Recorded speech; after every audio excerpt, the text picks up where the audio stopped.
time constraint during C-129, consideration of document C-1297 has been postponed to the 132 second session of the Council. The Assembly will be kept updated about developments relating to the production of the consolidated text of the Convention. Thank you.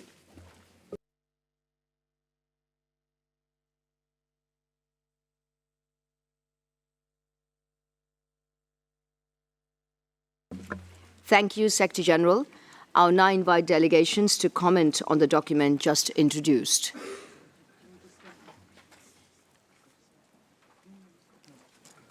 I see no flags. If there are no further comments, I take it that the Assembly takes note of the information provided on ongoing efforts towards the production of the consolidated text of the IMO Convention.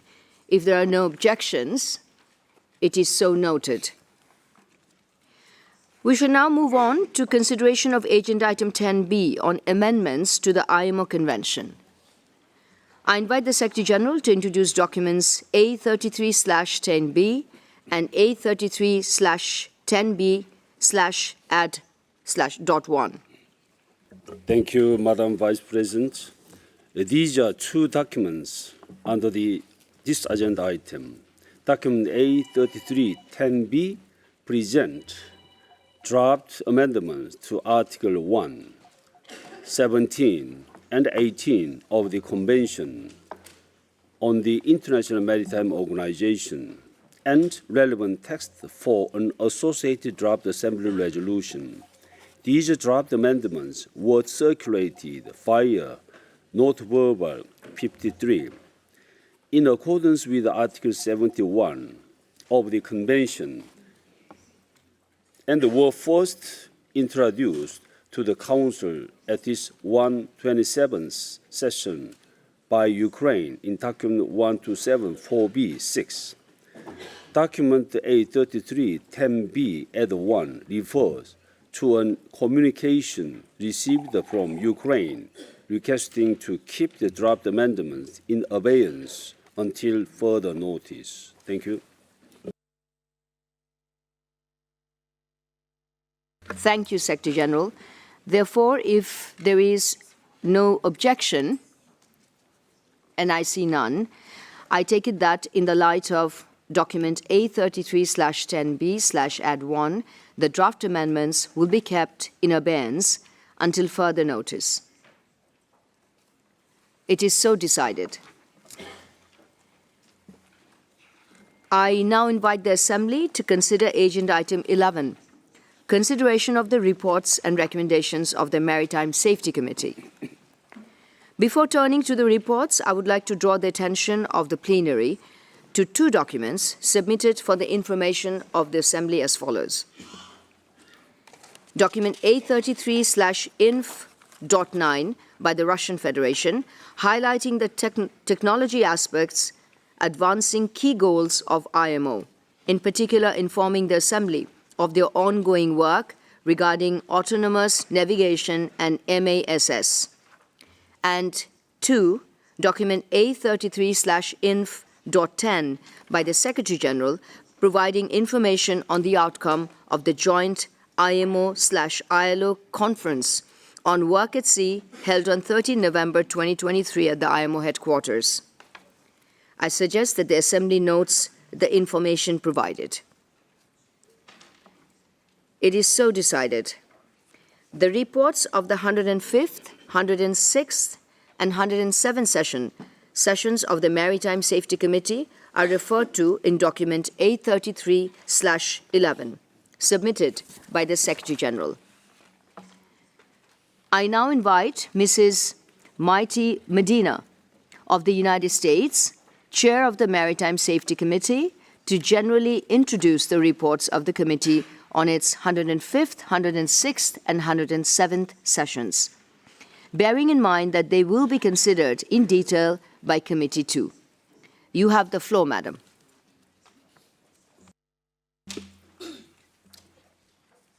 Good morning, Ms. Vice President, distinguished delegates.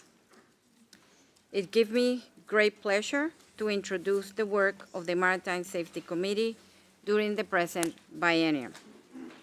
The committee made progress on all items on its agenda, and I would like to highlight some of the major achievements. During the biennium, the committee adopted a large number of amendments to instruments under its purview. I would like to highlight in particular, following a comprehensive review of the Global Maritime Distress and Safety System, GMDSS, MSC 105 adopted a set of amendments to complete the work of modernization of the GMDSS.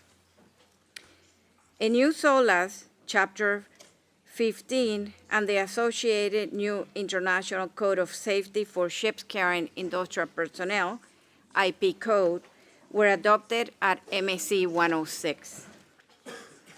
At MSC 107, the committee adopted a new SOLAS requirements to ensure the safety on board lifting appliances and anchor handling winches, together with associated guidelines to support their implementation. During the biennium, the committee considered the impact of the ongoing military conflict between Russia and Ukraine, the Russian Federation and Ukraine, and its effect on international shipping and seafarers, and adopted Resolution MSC 495/105 on actions to facilitate the urgent evacuation of seafarers from the war zone area in and around the Black Sea and the Sea of Azov as a result of the Russian Federation aggression against Ukraine.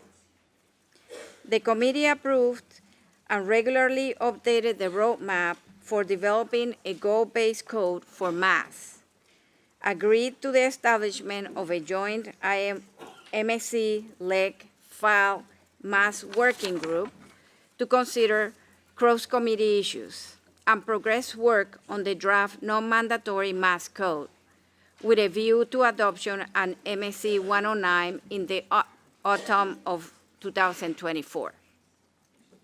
The committee adopted recommendatory model regulations on domestic ferry safety, providing framework provisions on domestic ferry safety for incorporation into national law. MSC 106 adopted an MSC resolution on recommended cooperation to ensure the safety of life at sea, the rescue of persons in distress at sea, and the safe disembarkation of survivors, emphasizing the importance of effective and timely involvement of government in case of rescue of migrants at sea by merchant ships. MSC 107 approved a draft Assembly resolution on recommendations emanating from the Joint Action Group to review the impact of the COVID-19 pandemic on the world's transport workers and the global supply chain, that is JAG-TSC, which is before the Assembly for adoption and seeks to endorse and recommend a number of actions to address the impact of measures taken during public health emergencies and international concern affecting transport sectors and their workers, and to encourage improved coordination at the national level within affected countries. The committee also approved draft amendments to the STCW code to prevent and respond to the serious issue of bullying and harassment in the maritime sector, including sexual assault and sexual harassment. Recognize the Beidou message service system for use in the GMDSS, and approve a draft Assembly resolution for adoption at this session, revising the guidelines on place of refuge for ships in need of assistance. The committee also approved the list of outputs for the 2024-25 biennium and thereafter, and in particular approved a new output to deliver a framework for the safe operation of new technology and alternative fuels to support the safe delivery of IMO or the IMO's GHG strategy. Finally, Madam Vice President, I would like to thank the chairs of all working groups, drafting groups, and correspondence groups established by the committee, and of course, all of the participants for their valuable contributions, their support, and spirit of cooperation. I would also like to special thanks to the Secretary General, specifically also the Maritime Safety Division led by Ms. Heike Degging and her staff. We couldn't do the work without their input and their support. So with that, Madam Vice President, this is my report to the Assembly, and I'm available to answer any questions that the Assembly may have. Thank you, Madam Chair. I thank Mrs. Medina for the introduction of the report, the chair of the committee of MSC, and I now invite the Secretary General to make any comments, if he considers so appropriate. Thank you, Madam Vice President. Having noted the significant achievement of the MSC over the last 2 years, as outlined by the chair of the committee, and in the interest of time, I only wish to express my deep appreciation to the MSC chair, Mrs. Maite Medina of the United States, and to the vice chair, Mr. Theophilos Mochas of Greece, for their excellent work, both for the committee and for the organization at large. I also wish to express my appreciation to all members and observers who participated in the work of the committee during the past 2 years for their invaluable contribution, support, and cooperation. Of course, to my colleagues in the Secretariat, in particular the staff of the Maritime Safety Division. They all deserve the highest praise for their hard work, commitment, and dedication. In concluding, I commend the report of the committee to the Assembly. Thank you. Thank you, Secretary General, for your commendations for the work of the committee. To allow the committee to meet as soon as possible, I propose that document A33/11 be referred to Committee 2 for detailed consideration and for it to submit a report to the plenary on its deliberations, including any recommendations that it may deem necessary. If there is no objection to this proposal, it is so decided. I would now like to draw the attention of the plenary to 2 further documents submitted under Agenda Item 11, documents A33/11/1 by Belgium et al.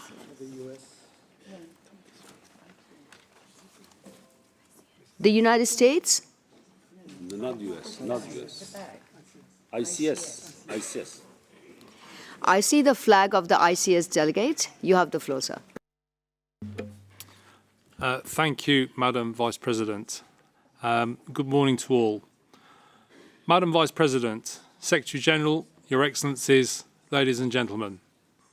On behalf of ICS and IFSMA, we would like to highlight to Assembly our serious concerns regarding the recent attacks against commercial ships transiting the southern Red Sea and the Gulf of Aden, including 3 more over the weekend.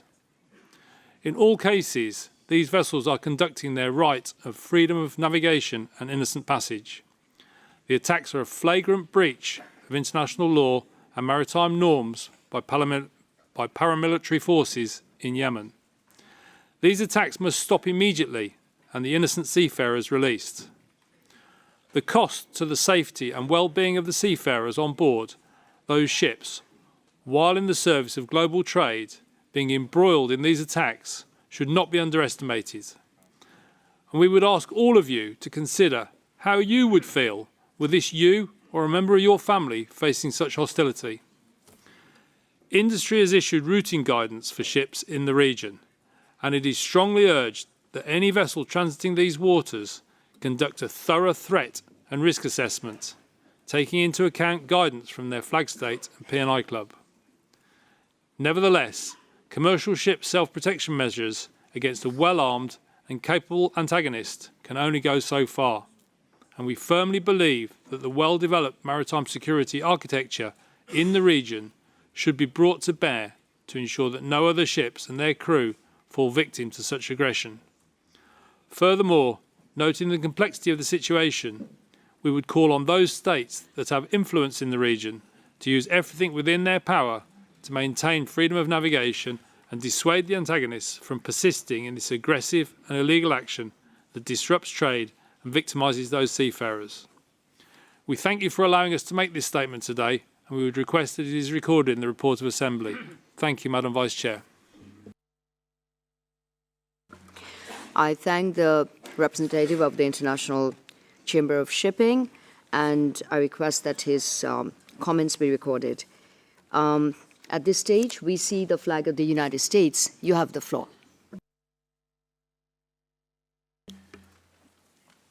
Thank you. Thank you, Madam Vice President.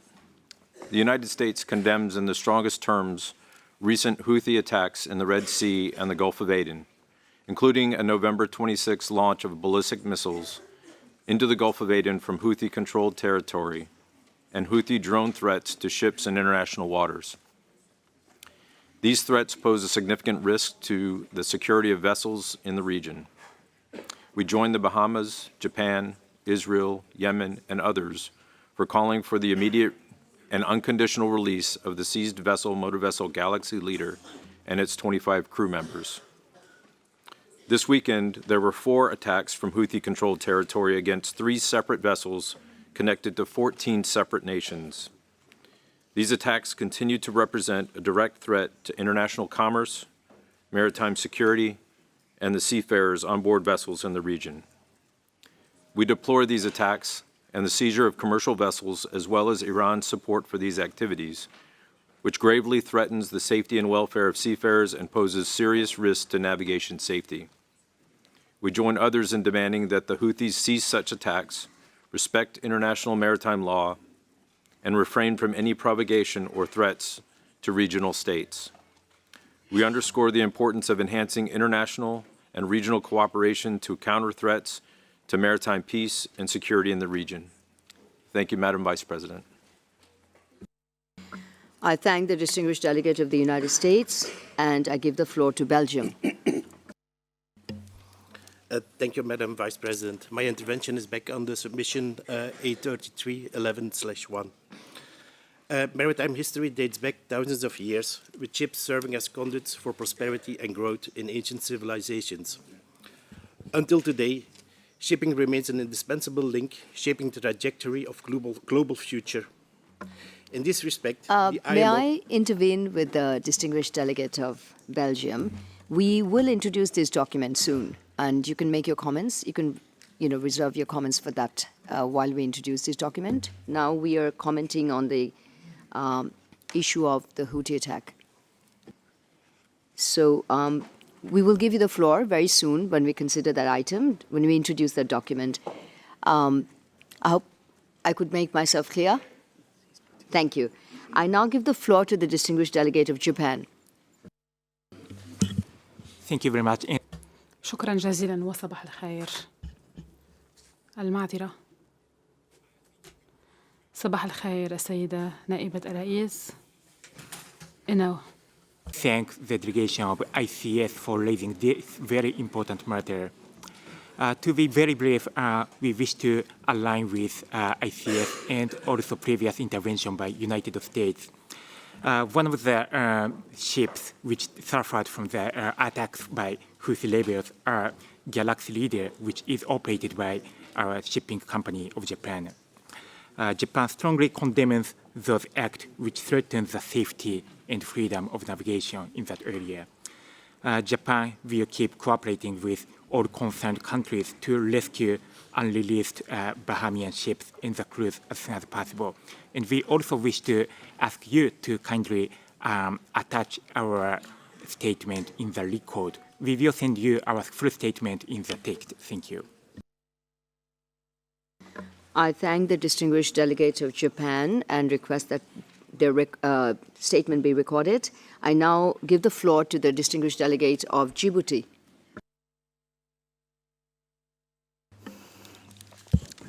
Merci, Madame la Présidente. Thank you, Madam President.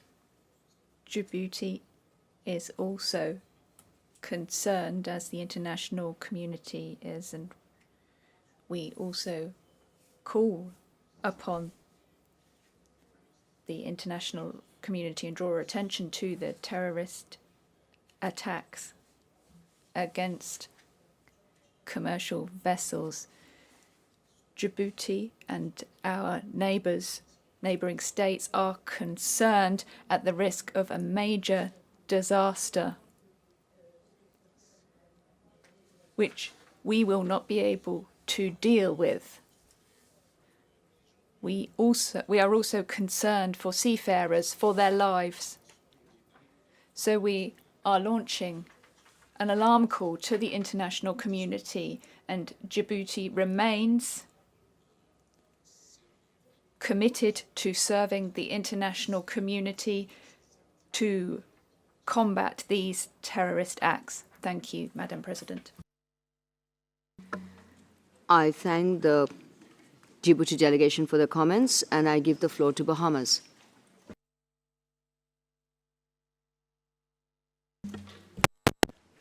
Thank you, Madam Vice President, and greetings to all distinguished delegates. Chair, the Bahamas raises its flag to support the statement made by the distinguished delegate representing ICS, which is the umbrella group for maritime shipping. The Bahamas flagship was once again a victim of an unprovoked attack in international waters, in violation of all of the norms relating to innocent passage of ships.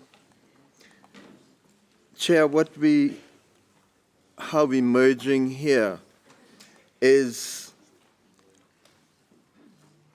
the deliberate attack on international shipping on a region of the world that is responsible for a substantial amount of traffic by international shipping that impacts not on just the region, but upon the world itself. And so whether you are directly involved in this aspect, all of us eventually pay for it. Every nation that depends on international shipping. But here we have non-state actors. So who do you hold responsible? You know, this is a pilot situation whereby everyone else may be able to wash their hands of the matter and say, it wasn't me. But we, as members of the international community, especially of international shipping, who is not in opposition to anyone, must be allowed the free passage of ships in international waters.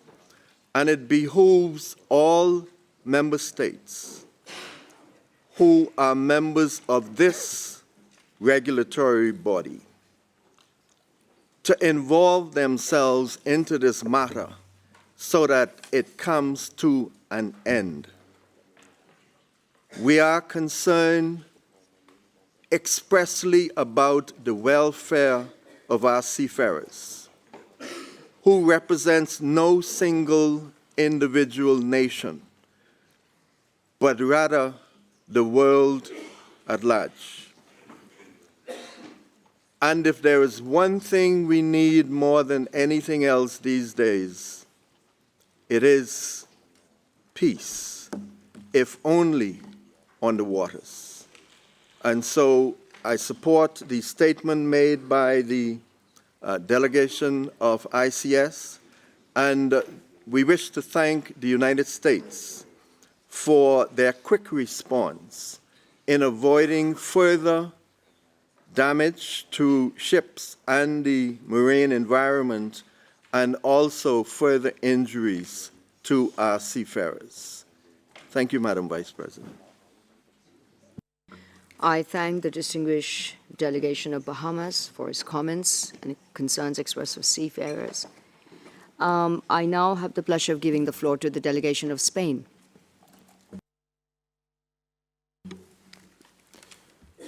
Muchas gracias.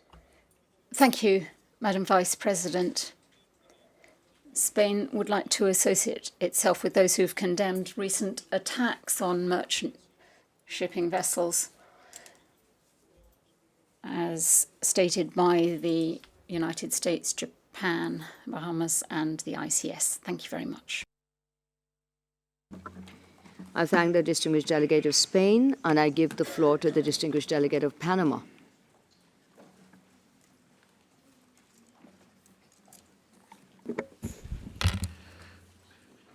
Buenos días.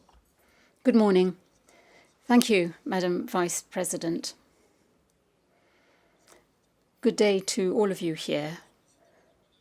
We've requested the floor, Madam Vice President, to support what's been said by the ICS, the United States, Bahamas,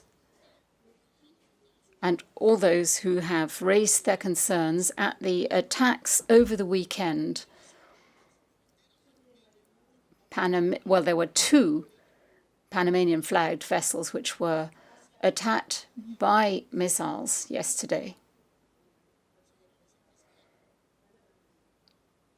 Madam Vice President, we'd like to recall to all members of IMO their obligations to protect international shipping and to guarantee safety of shipping. And we'd like to thank the United States in this connection for the work they have done in the area. These acts have a negative impact on international shipping and endanger the lives of seafarers on board. Thus far, we have no information with regard to victims on the Panamanian vessels, which very regrettably came under attack. Once we have more information, we will, of course, share it with you. Thank you very much, Madam Vice President. I thank the distinguished delegation of Panama for its concerns and give the floor to the distinguished delegation of Ukraine. Thank you, Madam Vice President. This delegation would like to align itself with the delegations of the ICS, the United States, and others who spoke with regard to the condemnation of the recent terrorist attacks against the commercial vessels by the Houthi paramilitary groups. And we join the call for the immediate release of the vessels and of the seafarers taken hostage. I thank you. I thank the distinguished delegate of Ukraine. If there are no more flags, may I request the Secretary General to comment on this issue? Thank you. Thank you, Madam Vice President. I'd like to thank the ICS for raising this matter. As I issued a statement earlier, we see this incident is a serious one. Not only disruption to the international shipping, we are very concerned about safety of seafarers. As we mentioned already a few times, shipping should not be collateral victim of political issues, whatever it is. In that sense, on top of a discussion with the flag state and interested stakeholders, we will have a discussion possible way to support the seafarers with UN relevant UN bodies. Thank you, Vice President. I thank the Distinguished Secretary General for his comments and for his resolve for a way out of this situation. With these comments, if there are no further comments on this issue, I would now like to draw the attention of the plenary to two further documents submitted under Agenda Item 11. Documents A33/11/1 by Belgium et al., A33/11/2 by Ukraine, and A33/11/3 by Austria et al. We will first consider document A33/11/1 by Belgium et al., proposing the adoption of a resolution on the threats caused by organized crimes in the maritime industry, stressing the importance of security awareness and building resilience, highlighting the devastating effects of organized crime, and calling for potential amendments to existing frameworks to combat organized crime in the maritime sector.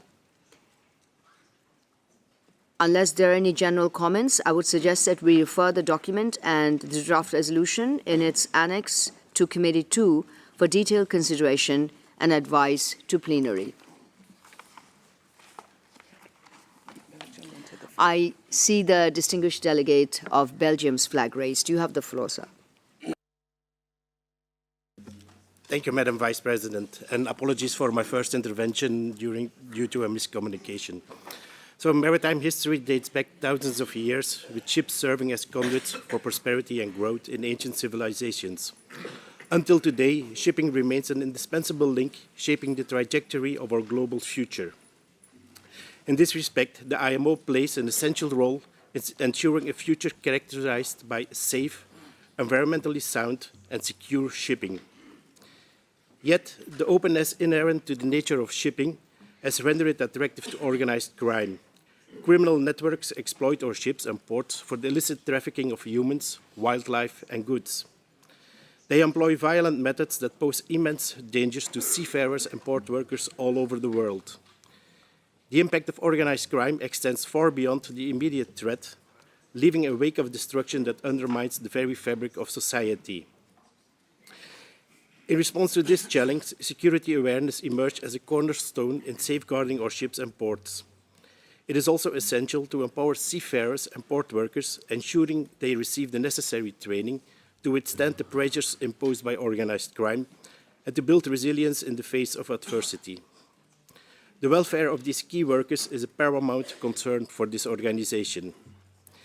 In the light of this, the adoption of an IMO Assembly resolution will give a signal to the world that the maritime community is gathered in combating organized crime. Recognizing the challenge posed by criminal entities operating without rules or without moral limits, we can assert that only through collective action these threats can be effectively countered. This includes the cooperation between all public and private partners. We believe that the Maritime Safety Committee and the Facilitation Committee are ideally positioned to address these issues, of course, both with respect to their own rules of procedure. The proposed resolution refrains from prescribing specific measures at this stage. Instead, it encourages a collaborative discourse on how the shipping industry can be shielded from these threats and how we can support the seafarers and port workers. It is through shared commitment and cooperation that we can fortify the maritime sector and ensure a safer and a more secure future for all. Thank you, Madam Vice President. I thank the distinguished delegation of Belgium for explaining the document. If there is no decision, what I proposed earlier for referral of this to the Committee 2, there is the delegation of Argentina. You have the floor. Muchas gracias, señora Presidenta. Thank you, Madam Vice President. I have the text of the document from Belgium et al. Before me and would like to thank them. Before this goes to Committee 2, there's something I'd like to say in plenary. I've got the English text, so I'm going to read it in English. We have a draft Assembly resolution I cite enhancing the framework at the fight against organized crime in the maritime sector. The draft resolution that we have in front of us contains citations of several international instruments, including Security Council resolution. Surprisingly, the text does not contain any reference to the United Nations Convention on Transnational Organized Crime, known as UNTOC. But paragraph 1 of the draft proposes to enhance and adapt the framework for the fight against organized crime in the maritime sector. When we look at the Security Council resolution that is cited, Madam, it mentions UNTOC. At the same time, with regard to the exercise of jurisdiction in port and at sea, UNTOC provides a very complex set of distribution of jurisdiction that has been accepted by all the parties to UNTOC. So, Madam, we have no objection to discussing this in committee too, but maybe we thought that it would be good for the co-sponsors to share with us the reasons for not citing UNTOC, and if the proposal to enhance and adapt the framework means amending UNTOC, or if it is going to take place within the framework of UNTOC. If it meant amending UNTOC, I'm afraid that many parties to the convention would be in a very difficult position by amending that convention through the IMO. So maybe some sharing of views in plenary would be useful before going to committee 2. Thank you. I thank the distinguished delegate of Argentina and for her drawing the attention of the Assembly to the UNTOC, Convention on Transnational Crimes. I now give the floor to Philippines, and I'd encourage those delegations, the co-sponsors, to also comment if they'd like to afterwards. Philippines has the floor. Thank you, Madam Vice President. Thanks. First, we thank ICS for bringing this to our attention, and to the Secretary General on the immediate action in cooperation with other UN agencies to protect the seafarers. On the matter at hand, we thank the submitters of document A3311-1.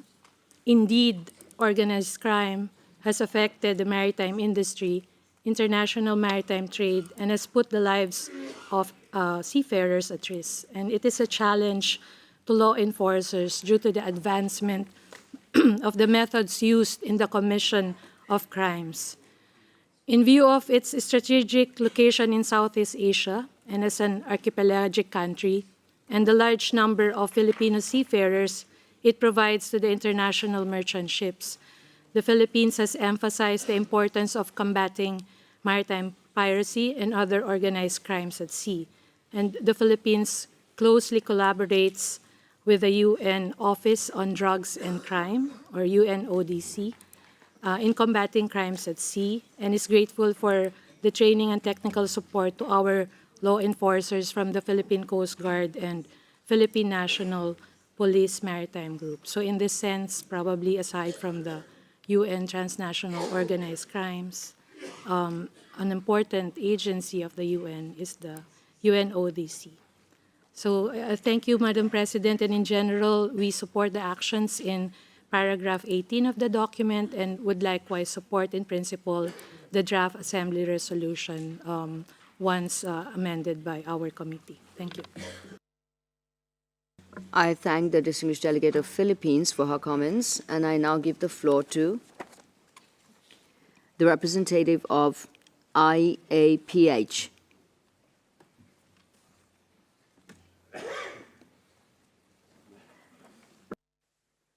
Thank you, Madam Vice President.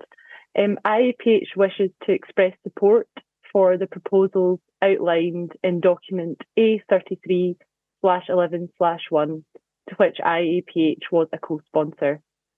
Security awareness is paramount in safeguarding ports, ships, and all individuals and organisations working in the maritime environment.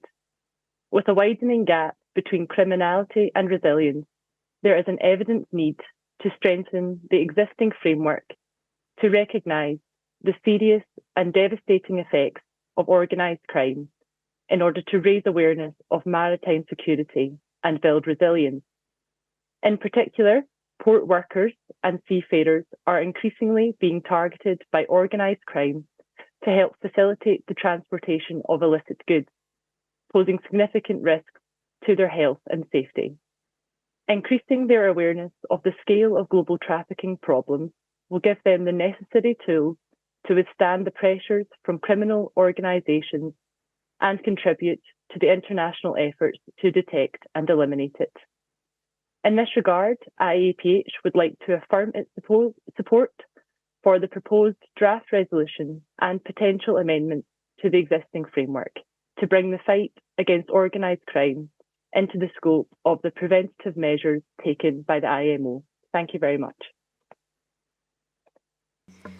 I thank the distinguished representative of the IAPH for her comments as one of the co-sponsors.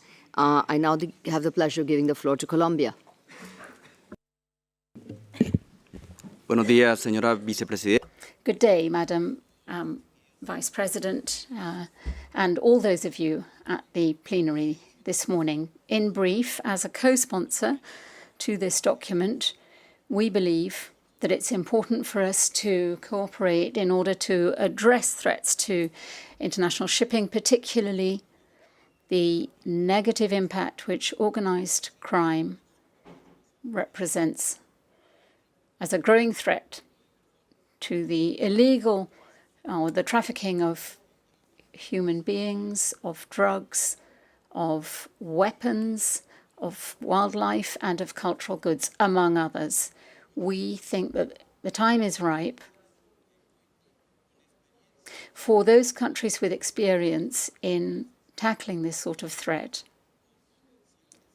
and those who may be affected in future to take steps which will enable us to strengthen and guarantee protection of ships, their cargoes, and of port facilities. Thank you.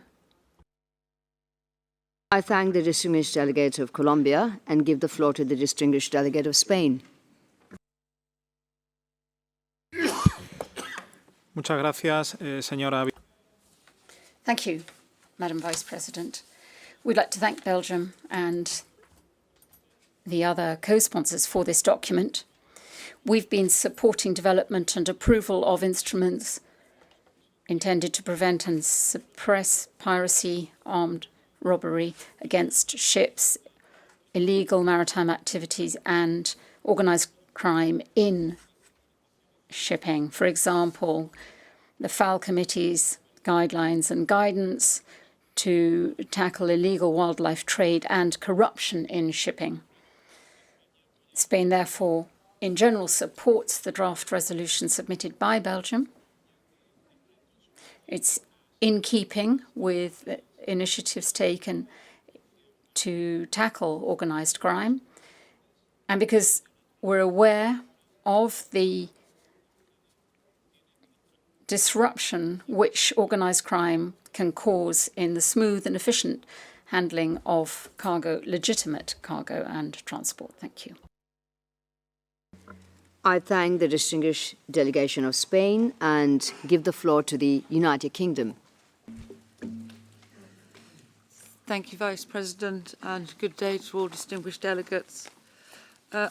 Madam, I'm mindful that you would have preferred to have sent this document direct to the committee. However, we would actually like to make some points here in the Assembly before it does go to the committee so that the wider membership is aware of our position.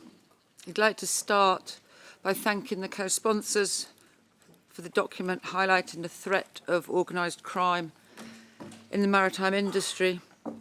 This delegation is fully supportive of the aim of tackling this issue. However, we do not believe that a resolution is the best option to address the concerns raised within this paper at this moment in time. Resolution 2483 of 2019 was adopted by the UN Security Council and acknowledges that terrorists can benefit from organised crime, whether domestic or transnational. And it makes specific reference to organised crime at sea. We believe that Member States must work together to address serious organised crime in the maritime domain. However, there are other avenues in which we address this. This delegation's overarching view is that ISPS purpose is to counter terrorism, not counter serious organised crime, and we must be cautious in diluting the code. The threat posed by serious organised crime may have evolved, but it is not new since the adoption of ISPS. We are therefore of the view that resolution may not be required at this moment in time. Instead, the UK would suggest discussions should be initiated at the IMO committee level, including sharing of experience in combating serious organised crime, of which the UK will actively contribute to. Therefore, the UK would support the suggestion that this item is raised at the Maritime Safety Committee and the Facilitation Committee and look forward to having these discussions there. Thank you, President. I thank the distinguished delegate of the United Kingdom for her suggestion. I have the pleasure of giving the floor to Ecuador. Gracias, señora vicepresidenta. Thank you, Madam Vice President, and a good day to you all. Ecuador's National Maritime Strategy 2030 considers that part of maritime security and safety is in tackling illegal activities in our national waters. We are also a victim of this, and therefore, in keeping with document A33/11/1, we support this initiative submitted by Belgium and other member states to address organised crime. We should not just cooperate to develop and sign international conventions and protocols and bilateral agreements which promote cooperation between countries in order to tackle the problem, but we should also discuss them at the IMO in order to strengthen awareness of maritime security in this way, and at the end of the day to tackle them in depth in countries such as the MSC and or the FAL Committee to assist in making sure that our seafarers and workers in ports are safe. Thank you. I thank the distinguished delegate of Ecuador for his comments and give the floor to the UAE. شكرا سيدة نائبة الرئيس. بداية نود Thank you, Vice President. First of all, we would like to thank the authors of this document. We agree with what has been said by our neighbours, the United Kingdom. We understand the aim of the resolution.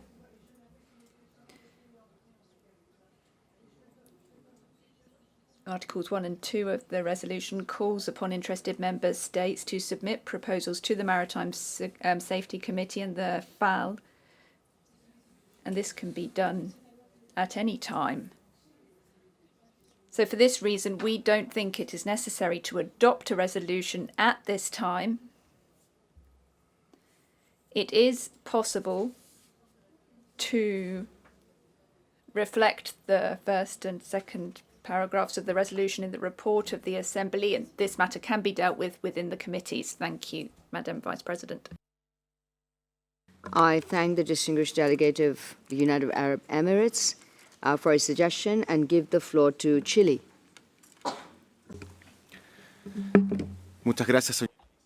Thank you, Madam Vice President.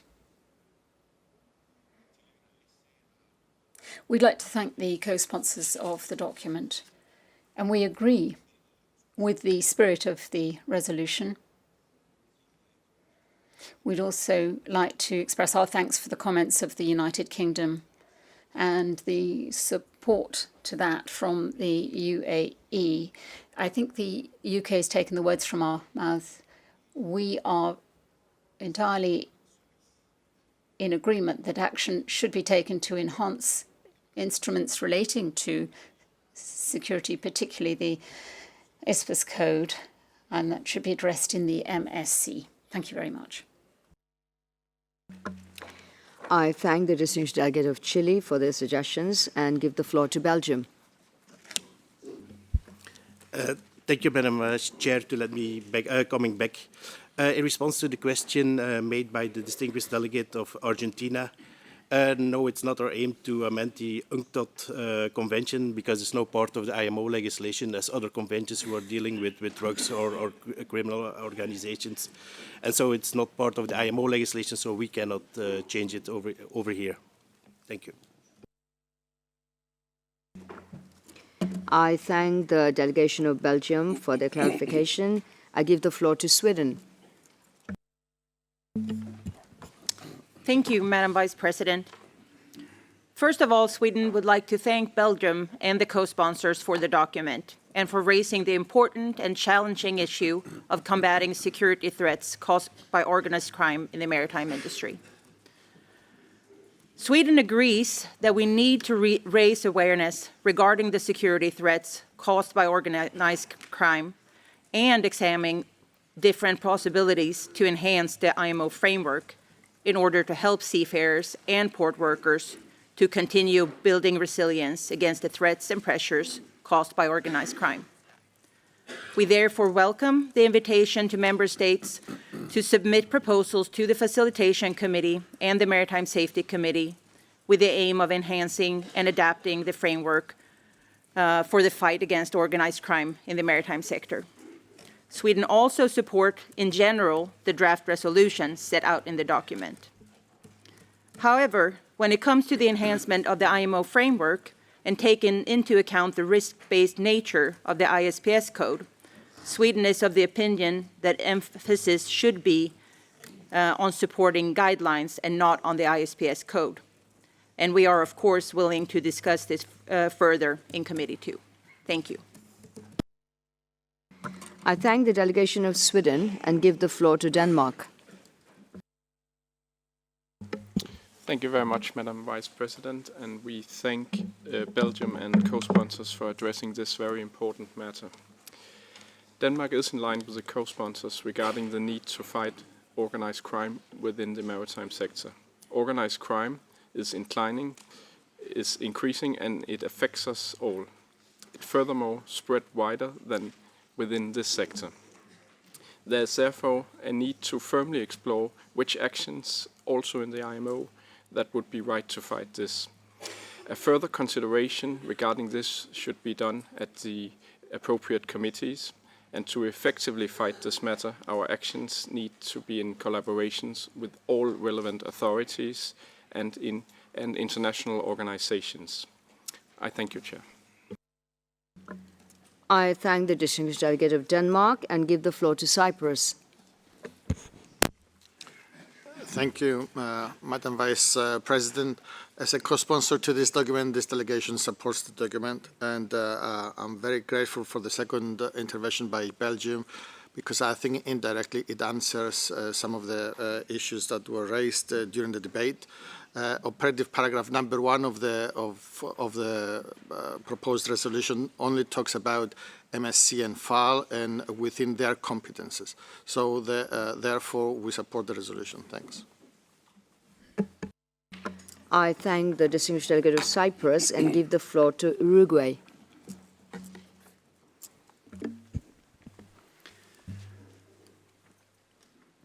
Muchas gracias, señora vicepresidenta. Thank you, Madam Vice President, and a good day to you all. We'd like to thank the co-sponsors of the document. We share the points on the impact of organised crime included in this document. We support the proposed way ahead in the draft resolution, looking at the impact, adopting the resolution and call for proposals from the MSC and the Facilitation Committee to enhance the framework for the fight against organised crime in the maritime sector. Thank you. I thank the delegation of Uruguay and give the floor to Marshall Islands. Thank you, Madam Vice President. Good morning to all. The Marshall Islands would like to thank the co-sponsors for their submission and are generally supportive of its aims. However, we would like to come in to align with the views of the UK, UAE, and others regarding the proposal, the proposed resolution on this matter. Thank you. I thank the distinguished delegation of Marshall Islands for their suggestions. I give the floor to Bangladesh.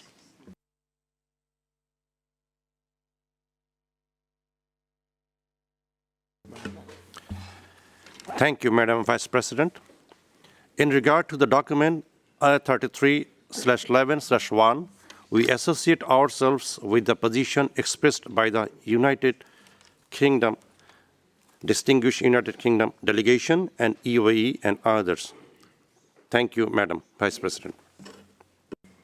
I thank the distinguished delegate of Bangladesh and give the floor to the delegation of Peru. Gracias, señora presidenta. Thank you, Madam Vice President. As a co-sponsor to the document, we believe that not to take new security measures in port facilities and terminals in order to thwart criminal activities as a result of organised crime and to guarantee flow of the legitimate trade in global supply chains would affect the economy of many countries. As we can see, organised crime affects the commercial image of a country and can therefore lead to a loss of competitiveness compared to other similar ports. Nor should we overlook the fact that compliance with international conventions may be jeopardized if there are growing illegal activities of organized crime syndicates like mafias, and they may use ports for sending shipments abroad for robbery, attacks, armed attacks in ports and other unlawful activities, and we therefore fully support the document and the draft resolution it contains. Thank you. I thank the distinguished delegate of Peru and give the floor to Switzerland.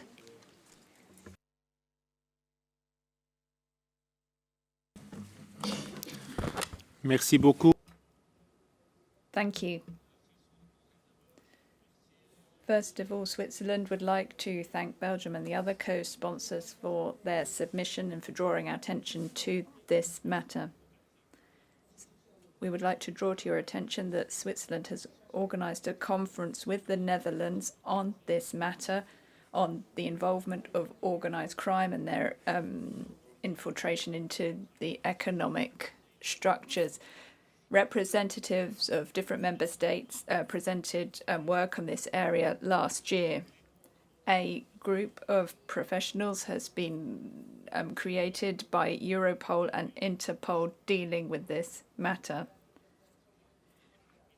They have a mandate which draws attention to this matter. Continues in English. Organized crime. Without appropriate countermeasures, it spread rapidly, sometimes unnoticeably. It constantly develops new variants to establish itself in our everyday lives, and it takes no notice of national boundaries.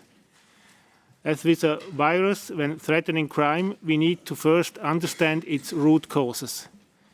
We know there are many factors ranging from cultural, political to socio-economical with individually and collectively create and breed crime. Organized crime can only be fought with prevention, cooperation and repression measures. In the assignment I mentioned, we asked how society, economy and institution can be better detect, be stronger, prevent and prosecute the infiltration of organized crime in domestic and international structure. Merci beaucoup. Merci beaucoup to the delegation of Switzerland. And now I give the floor to France. Merci. Thank you, Vice President. Our delegation thanks the co-submitters, thanks the documents which draws attention to the devastating effect of organised crime on the maritime sector. France has not been saved by this scourge. Dunkirk port and other French ports have suffered as a result of this. We believe that the ISPS code is an effective tool for combating this issue. We agree, however, with the submitters that we need to once again pay attention to these matters. This is why this delegation supports the document in general, and in particular in points 5 and 6 of paragraph 17, the need to undertake an initial evaluation, and the call which has been made to interesting member states to submit proposals on this matter. So we would like to see it forwarded to Committee 1. Thank you, Madam Vice President. Thank you very much to the French delegation, and I give the floor to the Panamanian delegation.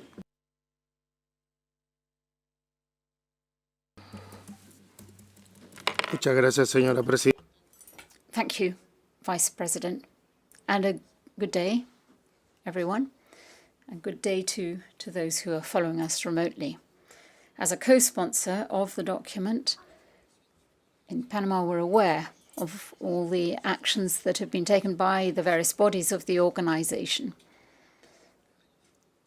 And this has been a tremendous help to all member states in implementing, developing, and improving provisions relating to maritime security. Through global cooperation, as well as all the regional existing cooperation agreements, which are intended primarily to enhance maritime security against terrorism, against ships, prevention and suppression of contraband, drug smuggling, as well as trade in wildlife, which unfortunately uses international shipping to commit these illegal acts. Given our geographical location, the Panama Canal, and the fact that we've got significant ports on both oceans, which helps with trade in goods to many parts of the world, we realize that organized crime in the maritime sector is continuing to make progress by using strategies and measures, different sorts of technology, in order to achieve their aims. It's therefore of the utmost importance that we should not lower our guard, that we should continue to make progress to raise awareness of security in all areas. We should provide information on new methods being used by organized crime. Vice President, this proposal shows clearly the disruption which is caused by organized crime and which affects all areas of society. We therefore urge all member states of the organization to continue to cooperate at both regional and international level to promote greater awareness and thus implement actions to eliminate maritime crime in all its shapes and forms. Thank you very much, Vice President. I thank the distinguished delegation of Panama. We know that we have 15 minutes before the tea break, and I request delegations to keep the comments short. I now have the pleasure of giving the floor to Greece. Thank you, Madam Vice President, and good day to all. We would like to express our appreciation to the co-sponsor of working document 33/11/1, Greece shares the same concerns with the co-sponsors as regards the devastating effects of organized crime to shipping, and support in general the adoption of the proposed draft assembly. Yet we believe that the ISPS code as it stands today is effective, and we believe that we should examine the case that the issues could be addressed within the framework of the existing regulation of the ISPS code and through the adoption of best management practices and circulars, e.g. by the FAL committee, which will shape a flexible and effective framework to deal with the above-mentioned illegal acts. Thank you, Madam Vice President. I thank the delegation of Greece and give the floor to Finland. Thank you, Madam Vice President. Greetings to everyone. Finland thanks Belgium and co-sponsors for the document and proposal therein. This delegation fully supports the aim of the resolution to raise awareness of the security threats. In particular, increasing awareness and understanding of this issue through education and information sharing is essential when fighting against the organized crime. We hope to see that the discussion on this important topic will continue at Facilitation Committee and at the Maritime Safety Committee. To conclude, this delegation supports the resolution in general. Fighting against organized crime has to be undertaken by all together. Thank you, Madam Chair. I thank the distinguished delegation of Finland for their comments and give the floor to the Canadian delegation.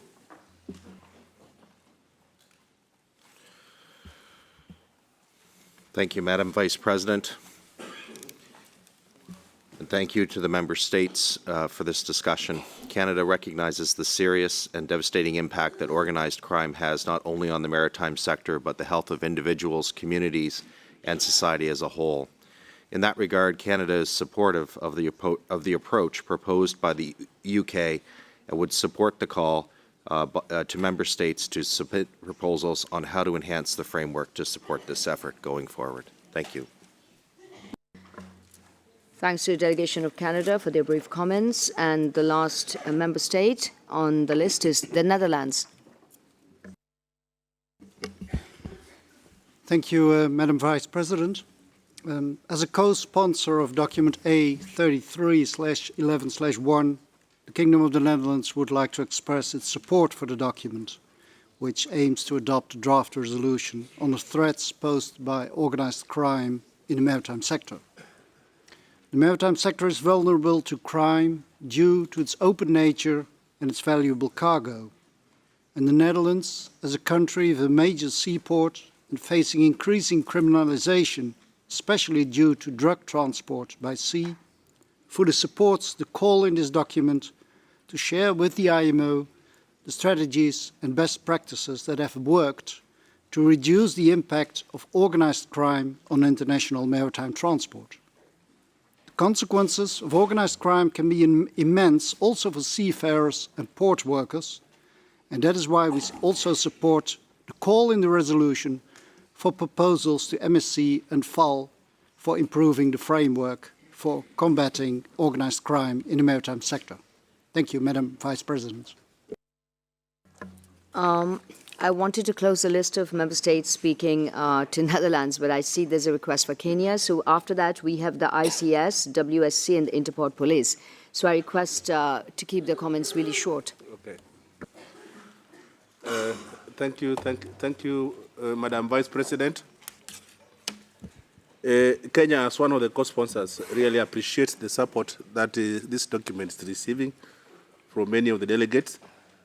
We still believe that organized crime is a big problem in the maritime sector, and the Maritime Safety Committee and the FAL Committee will have the opportunity to look into all the issues and see how best we can be able to resolve this. As the source of the big five, most of the wild animals are in Kenya, and they complain a lot because their tasks and trophies are taken, and it's really a big challenge. So we look forward to this matter being sorted out in those two committees. Thank you very much. I thank Kenya, and I give 30 seconds to Italy.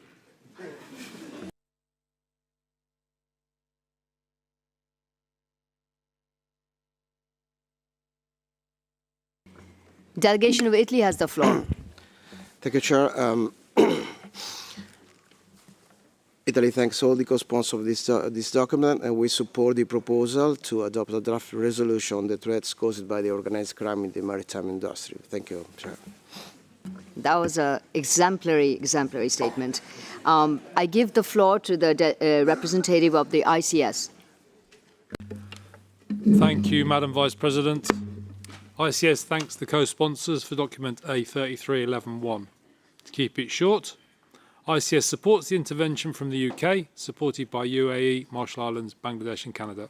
Thank you. Thank you very much. I now give the floor to the WSC, the World Shipping Council. Representative. Thank you, Madam Vice President. I'll be as quick as I can. The WSC, on behalf of the liner shipping sector, would like to thank Belgium and all for bringing attention to the detrimental effects of organized crime in the maritime sector. Liner shipping is actively committed to defeating the scourge of trafficking of all types, the effects of which are felt by all, not least by employees of liner shipping companies who face the acts of violence and intimidation by transnational criminal organizations. Progress is being made in the battle against wildlife crime, as exemplified by the Facilitation Committee with guidelines for the same. And we were actively involved in the development of those guidelines and support their use. Currently, we are leading efforts to develop joint industry guidelines in support of the IMO's guidelines. Turning to drug trafficking, since 2022, WSC member companies have been working closely with the World Customs Organization, as well as the UNODC and national law enforcement agencies. Our goal has been to identify information which lies within our control so that we can assist with the seizure of drug shipments. The outcome of this operation has been impressive. In the time span of 5 weeks, our joint efforts resulted in the seizure of nearly 100 tons of narcotics and multiple arrests. This type of cooperation through WCO and UNODC on supply chain security, which we continue to engage in, illustrates the immense potential that can be unlocked through enhanced information sharing and broader transparency across law enforcement agencies and industry. This is also a proven way to allocate the existing limited resources in an optimized and efficient manner. To conclude, Madam Chair, Vice President, overall, WSC wholeheartedly supports the need to recognize the detrimental effects of organized crime and illicit trafficking, as well as the need to continue raising awareness on maritime security and enhancing the resilience against the pressure caused by organized crime. We strongly urge the organization and its deliberations to recognize the good and productive work being done by FAO and by WCO and UNODC in coordination with the liner shipping industry, and to support these efforts to combat organized crime. Thank you very much, Madam Vice President. I thank the representative of WSC and give the floor to the representative of Interport Police. Thank you, Madam Vice President. Interport Police thanks the co-sponsors for the proposals in document A3311-1. We welcome efforts to develop a multi-agency, whole-of-government approach to tackling transnational organised crimes, including trafficking in drugs, weapons, people and wildlife products.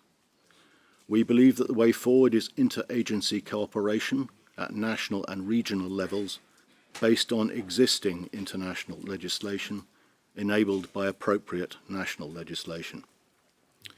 We also believe that in the IMO context, the proper vehicle should be the 1965 Facilitation Convention, which is the parent instrument for effective border controls.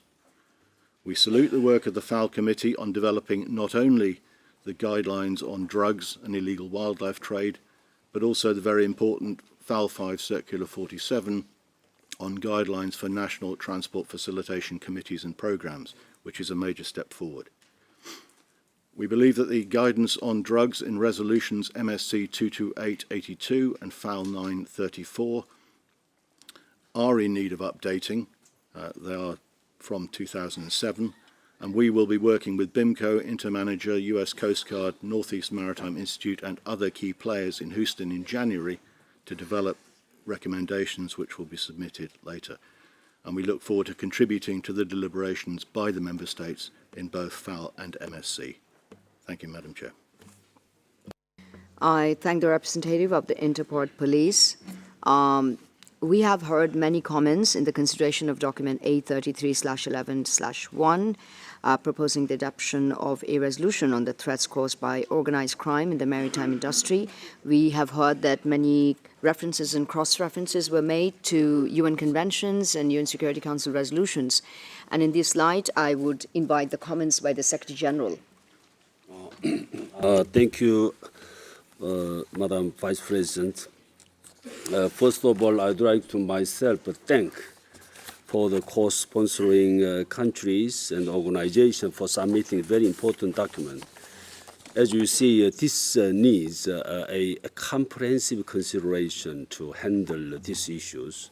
And also, I see in opera paragraph 1, substantial discussion expect to take place MSC and FAL in line with the prerogative of the IMO mandate.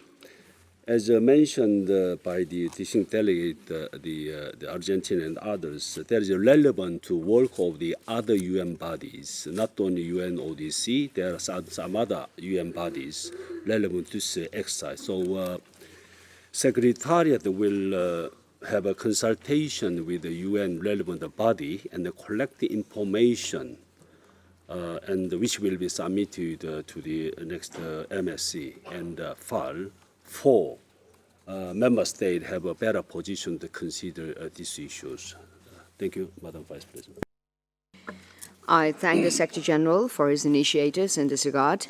At this point, now that we've heard detailed deliberations of many member states, I would suggest that we refer the document A33/11/1 and the draft resolution in its annex, as well as all the comments made by many distinguished delegates made in this plenary to the Committee 2 for detailed consideration, and of course advised back to the plenary. At this stage, the clock strikes 11, and I give the floor to the distinguished delegate of Malaysia for making an announcement. Thank you, Madam Chair. Basically, we would like to make the intervention for the paper that have been discussed and conclude by the IMO Sekjen. But just to be brief, that we support whatever that deliberation has been taken for this and to be discussed further at the MSC and FAL. Madam Vice President, first of all, this delegation would like to extend our gratitude and sincere appreciations to all member states following to the IMO Council election. In particular, our thanks on the support and our prayer as well for the best of the IMO under the leadership of Secretary General Mr. Kit Tak Lim. Therefore, this delegation would like to invite distinguished delegates for a Malaysia coffee break. We would like to offer Malaysia culinary to all, our teh tarik, curry puff and green roll filled with coconut brown sugar, apart from the IMO bakery serve. We do hope our culinary could re-energize the fruitful discussion for the remaining of the assembly. Thank you, and please enjoy it. I thank the distinguished delegation of Malaysia for the trade-off with the time, and enjoy the coffee break, delegates.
This is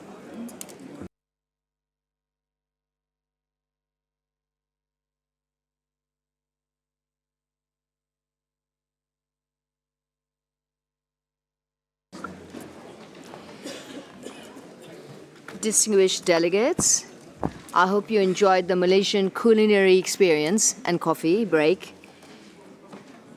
Now that we come back to the second session in the morning, I would like to draw the attention of the plenary to document 833/11/2 by Ukraine, proposing the adoption of a resolution recalling the challenges to international shipping and seafarers created by the Russian armed invasion of Ukraine and key decisions taken by IMO bodies in this regard, addressing the efforts of Ukraine to facilitate the restoration of free and safe international navigation in the northwestern part of the Black Sea, calling for IMO and its member states to support Ukraine and neighboring coastal states and sending an IMO-led technical assistance mission to Ukraine.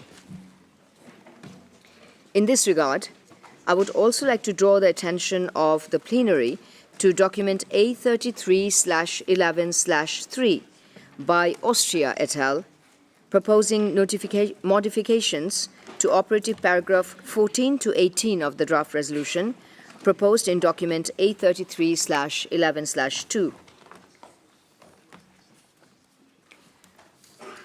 Are there any general comments?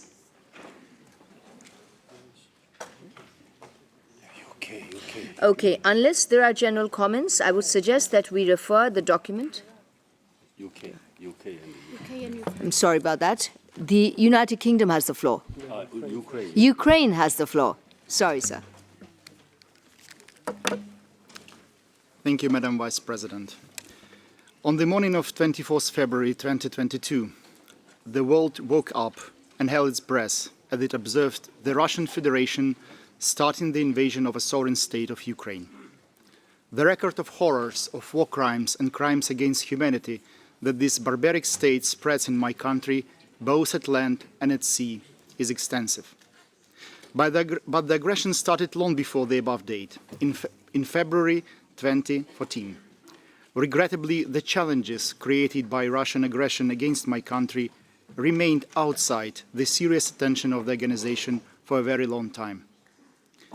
The occupation of the Crimean Peninsula and certain areas of Ukraine's mainland, the seizure of ships and navigation facilities, the restriction of freedom of navigation in the Kerch Strait, and the associated economic losses. These should have made the international community act. It took the organization 8 years to understand the depths of the problem and the risks Russia poses to the international maritime trade, to understand and start acting. What Russia does today, it destroys our cities, critical civilian infrastructure, including vital maritime ports and grain storage facilities, maritime educational institutions, as well as commercial vessels and their crews, brings damages to marine environment. It prevents the unimpeded movement of commercial vessels in the northwestern part of the Black Sea, first by introducing a blockade on ports and vast marine areas, and then spreading the mine dangers, attacks ships at will, uses them as human shield, and kills their crew members, pilots and port workers. Just on the 8th of November, Russia attacked a civilian vessel operating under the flag of Liberia. As a result, 1 Ukrainian pilot was killed, 3 crew members and a port employee were wounded. That is how Russia prepared for the IMO Council elections, which finally sorted the matter and clearly demonstrated the Assembly's position towards a state that violates the basic principles and goals of this organization. The current draft resolution submitted for the Assembly's consideration serves as a summary of the decisions taken within the IMO framework over these 2 years and solidifies the responses to the crimes committed by Russia at sea. Madam Vice President, Russian aggression against Ukraine, the reliable top producer and exporter of essential agricultural products, disrupted the global supply chains. This had an extremely negative impact on the availability of food in the world. Despite the grievances of war and the continued Russian threats to international trade shipping, Ukraine has never stopped abiding by its commitments to contribute to the global food security. Commercial vessels carrying food must move freely and not become objects of attack by aggressor states. That is why last year, together with our partners, the United Nations and the Republic of Turkey, we launched the Black Sea Grain Initiative. In 1 year of its operation, Ukraine exported more than 33 million tons of agricultural products to 45 countries, with 60% of the volume going to the countries of Africa and Asia. These figures would have been much higher if Russia had not impeded the functioning of the initiative before then scrapping it in July this year. Ukraine believes that under any circumstances, the international food security system must function non-stop. With this in mind, we set up a special humanitarian maritime corridor, which replaced the Black Sea Grain Initiative ruined by Russia. We also launched the Grain from Ukraine project to assist those in need. Yet Russia carries systematic massive missile attacks and missiles and drone attacks on Ukrainian port infrastructure and grain facilities. Over 4 months, it damaged 167 port infrastructure facilities, attacked and partially destroyed 7 civilian vessels participating in the corridor, and approaching or berthed in Ukrainian seaports. More than 20 civilians have been injured. Recent reports show that Russia is aiming to intensify its attacks and increase the level of destruction by arming Iranian Shahed drones with the thermobaric warheads, which it uses to terrorize the Ukrainian population and bring havoc to critical infrastructure, including in the maritime sector. Madam Vice President, while the essence of unimpeded and safe international shipping has been threatened by Russia, we are of the opinion that the IMO has to step up its engagement in addressing the challenges created by the Russian invasion of Ukraine to international shipping. In view of the above, the draft resolution also contains Ukraine's request to the IMO and its member states to assist us in mitigating the negative impacts of the Russian armed invasion on our maritime sector and support our efforts in restoring the unimpeded and safe shipping in the Black Sea. We expect that the needs assessment is carried out by the IMO as soon as possible as a matter of priority. This delegation uses this opportunity to reiterate the invitation extended by the President of Ukraine to the permanent representatives of partner member states to visit Odessa and other port cities to learn about the consequences of missile and UAV attacks on Ukrainian maritime infrastructure. We call upon the Assembly to support the adoption of the draft resolution presented in document A/33/11/2, taking into account the amendments proposed in document A/33/11/3. I thank you, Madam Vice President, and kindly request that this statement is reflected and annexed in the Assembly's report. I thank the distinguished delegate of Ukraine, and I request the Secretary take note of his request. I now give the floor to the distinguished delegate of Spain.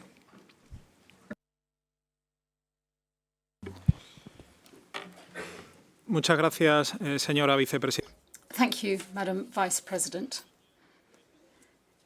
On behalf of the member states of the European Union, all of whom are members of the IMO, Spain condemns in the strongest possible terms the illegal, unprovoked and unjustified attack by the Russian Federation against Ukraine.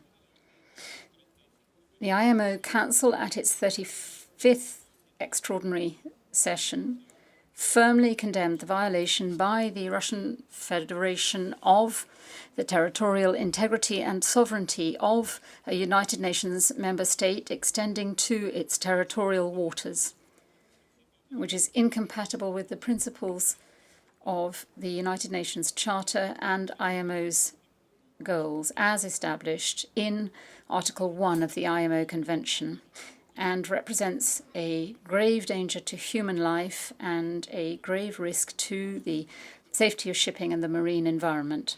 Throughout 2022 and 2023, all key bodies of the IMO, the Legal Committee, the MSC, the MEPC, the Facilitation Committee and the Technical Cooperation Committee condemned the illegal actions of the Russian Federation.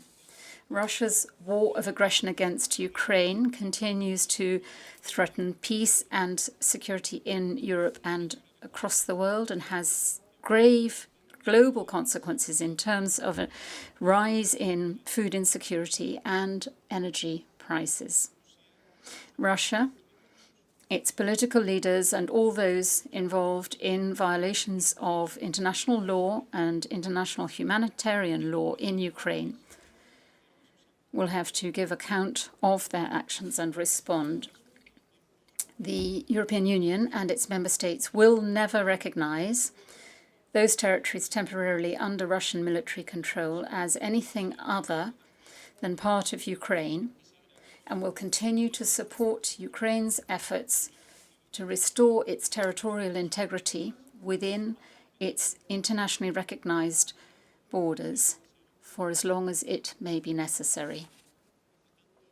Therefore, the Assembly should also condemn the illegal actions and the war of aggression initiated by the Russian Federation and request them to immediately cease military action and withdraw its forces from the territory of Ukraine.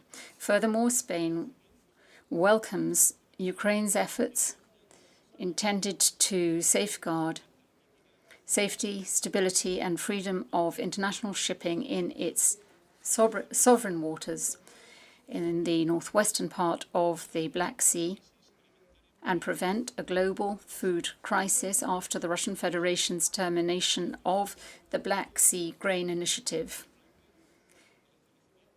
and applauds Ukraine's establishment of a special maritime corridor in its sovereign waters in the Black Sea for commercial vessels heading for Ukrainian ports or leaving them in order to maintain the global food supply, supporting global food security.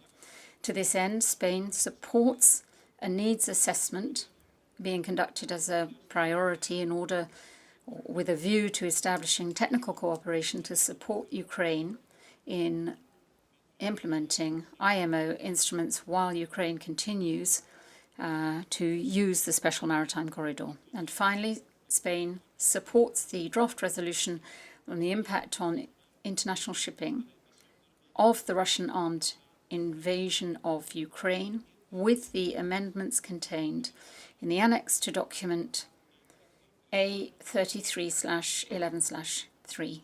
And we would request that this statement be appended as an annex to the final report of the Assembly. Thank you. I thank the distinguished delegate of Spain. I would just like to remind delegations that their request for attaching statements to, as other documents of the Assembly. Normally it is not done that way, but the Secretariat has reminded me to remind delegations that these statements will be available on the audio files for further record. At this stage, I give the floor to the distinguished delegate of the United Kingdom. Thank you, Vice President. The United Kingdom continues to stand united with our international partners in condemning, in the strongest possible terms, the Russian government's reprehensible actions, which are a violation of international law and a UN Charter. We will continue to support the Ukrainian government in the face of this assault on their sovereignty and territorial integrity. The UK and the international community stand against these naked aggression and for freedom, democracy, and the sovereignty of nations around the world. The United Kingdom is disappointed in the collapse of the Black Sea Grain Initiative. Once again, Russia is using food as a weapon. We should not, again, have to remind Russia to stop using people's hunger as a weapon in their war against Ukraine. The United Kingdom strongly condemns Russia's attacks on Ukrainian ports and grain infrastructure and calls for them to cease immediately. This included a thwarted missile attack against a civilian cargo vessel highlighted by declassified intelligence. These attacks are a cynical attempt to choke the Ukrainian economy and prevent its grain reaching the world's markets, impacting on food security for the world's poorest. Ukraine has an undeniable right to export its own goods and produce, and the United Kingdom is working with Ukraine and other partners to enable Ukraine to continue exporting its grain through all routes. The United Kingdom will continue to denounce and condemn the illegal war of aggression waged by Russia against Ukraine. It is a flagrant violation of international law and to call for complete, immediate and unconditional withdrawal of Russia's armed forces from all of Ukrainian territory.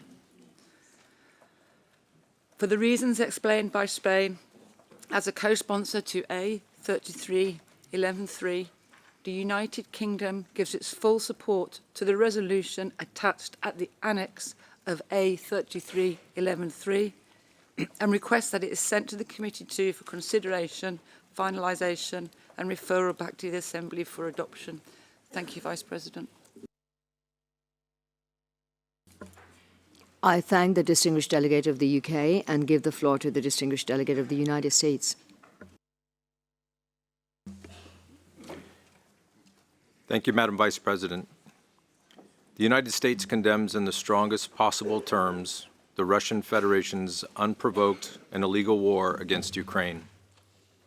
The IMO Council and committees have repeatedly condemned the Russian Federation's violation of sovereignty and territorial integrity of Ukraine and noted that Russia's invasion of Ukraine is a violation of the United Nations Charter and inconsistent with the purposes of the IMO as set out in Article 1 of the IMO Convention. These IMO bodies have demanded that the Russian Federation cease its unlawful invasion and ensure the safety and welfare of seafarers and the security of international shipping and the marine environment. And yet, the Russian Federation continues its illegal war with devastating consequences for the people of Ukraine, Ukraine's civilian infrastructure, and for the maritime community and maritime environment that this organization is charged to protect. Russia's blatant disregard for the repeated demands of the international community to end its illegal war of choice and withdraw its military forces from Ukraine is reprehensible. Russia's decision and actions are not of those of a responsible member of this organization. The United States supports, in principle, the adoption of a draft Assembly resolution on the devastating impact of the Russian Federation's invasion of Ukraine on international shipping. Regarding the draft resolution presented for consideration of Assembly in document A33/11/2, the United States co-sponsored commenting document A33/11/3, and we support the changes suggested therein. We recognize that Ukraine might benefit from technical cooperation to support its implementation of IMO instruments in light of the devastating impact of Russia's brutal war. We must first identify those needs and consider the potential cooperation that falls within the scope of the IMO mandate and its technical cooperation framework.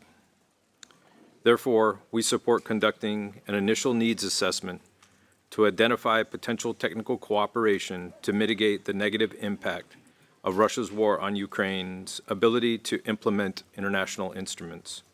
And we support referring the draft resolution to Committee 2 for further deliberation. Thank you, Madam Vice President.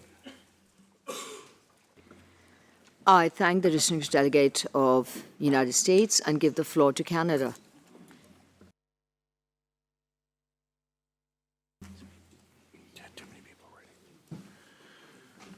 Thank you, Madam Vice President.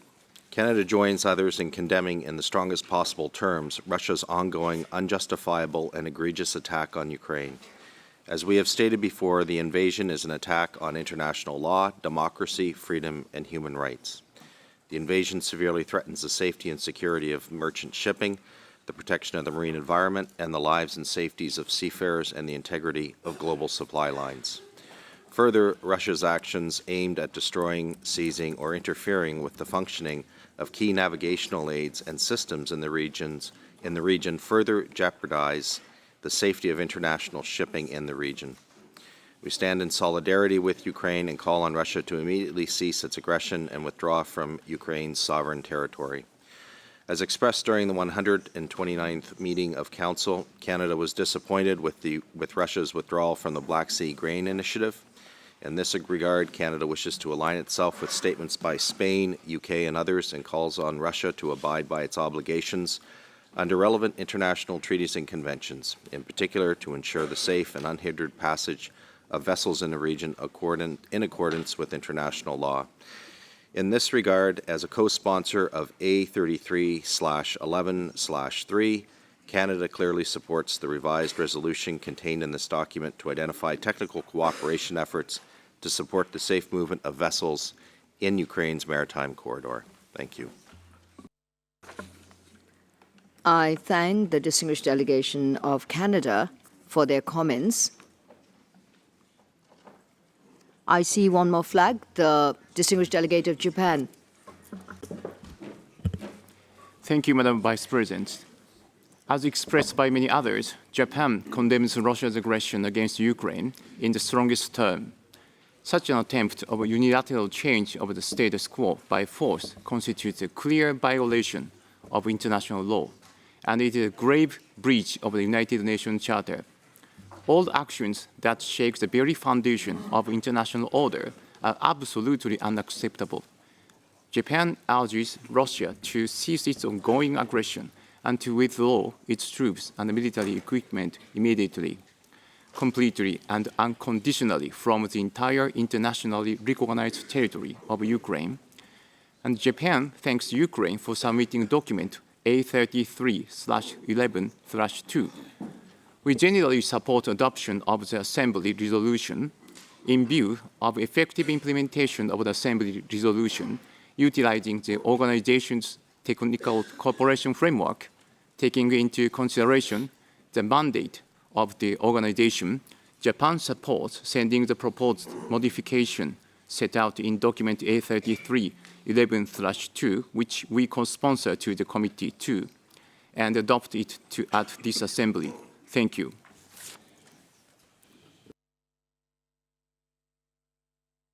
I thank the distinguished delegate of Japan for their comments and give the floor to Georgia. Thank you, Madam Vice President. This delegation would like to align itself with the statement delivered by Spain. I congratulate the delegation of Georgia for the shortest statement and move on to Norway. Thank you, Madam Vice President, and good morning to all. Norway joins other members in condemning Russia's actions in the strongest possible terms. Russia's full-scale attack on Ukraine is a clear breach of the UN Charter and international law, and Russia bears sole responsibility for the war and its consequences. The consequences of the illegal Russian invasion are felt far beyond the borders of Ukraine. And according to the World Food Programme, more than 345 million people worldwide are facing high levels of food insecurity, which is twice the number as it was in 2020. Global hunger is unacceptable, and stable, predictable exports out of Ukraine are crucial to prevent it. And we deeply regret the end of the Black Grain Initiative. Norway stands with Ukraine, and we reiterate our full support for and solidarity with the people of Ukraine. As a co-sponsor of document 833/11/3, we fully support the document and the proposals contained therein. And we align ourselves with the statement made by UK to forward the proposal to Committee 2.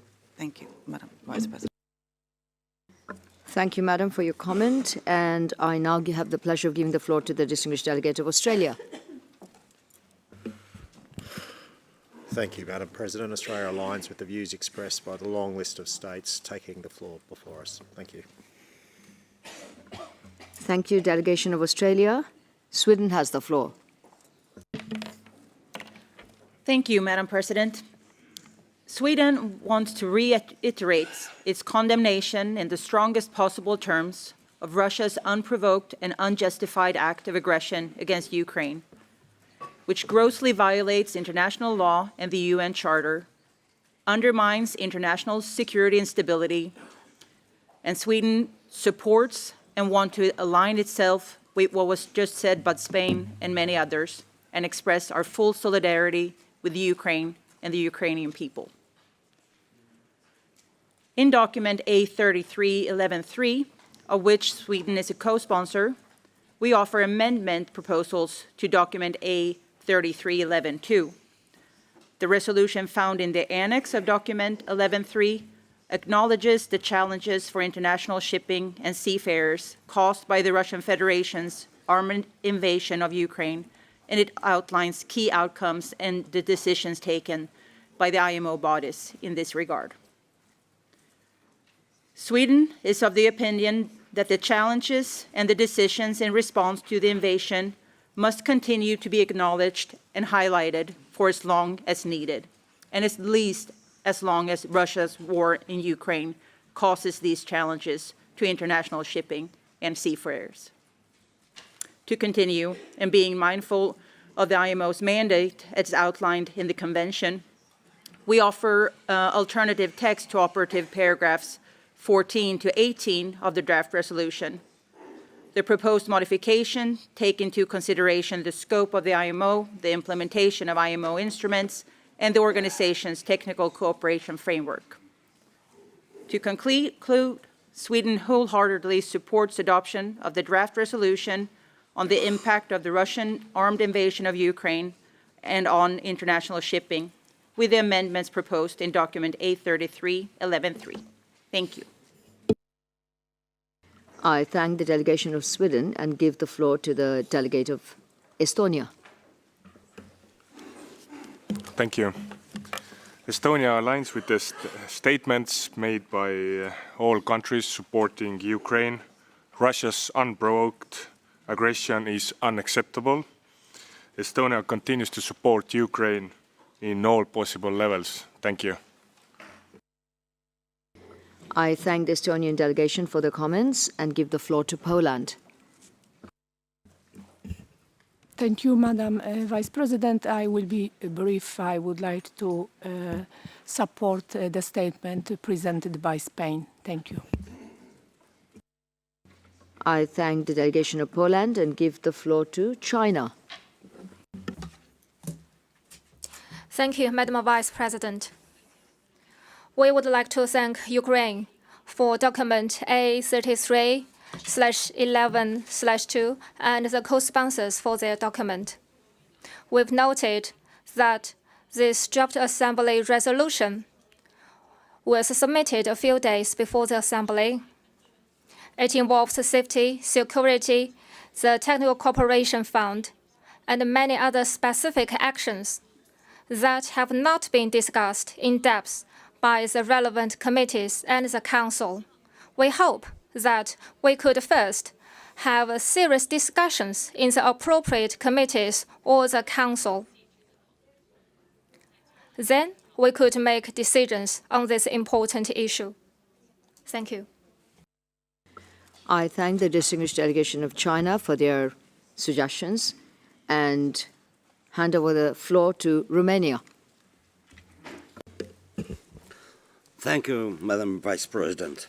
Romania, as a co-sponsor of the document A33/11/3, fully aligned to the position of Spain, UK, and others, and we invite the Assembly to consider the document and the draft resolution according to the text of A33/11/3 and take appropriate action. Thank you very much.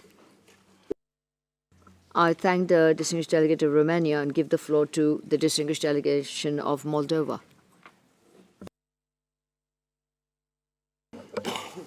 Thank you, Madam Vice President.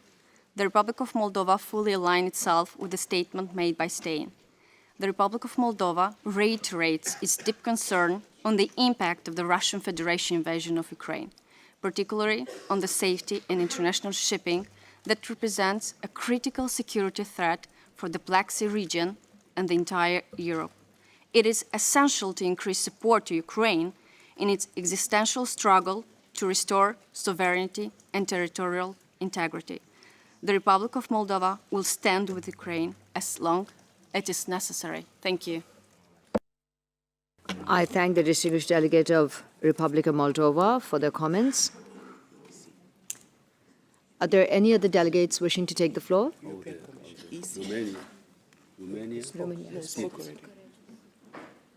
I understand that the representative of the European Commission wants to take the floor. You have the floor, sir. Thank you, Madam Vice President. The European Commission would like to join the delegations of Spain and others in condemning the illegal, unprovoked and unjustified aggression of the Russian Federation against Ukraine.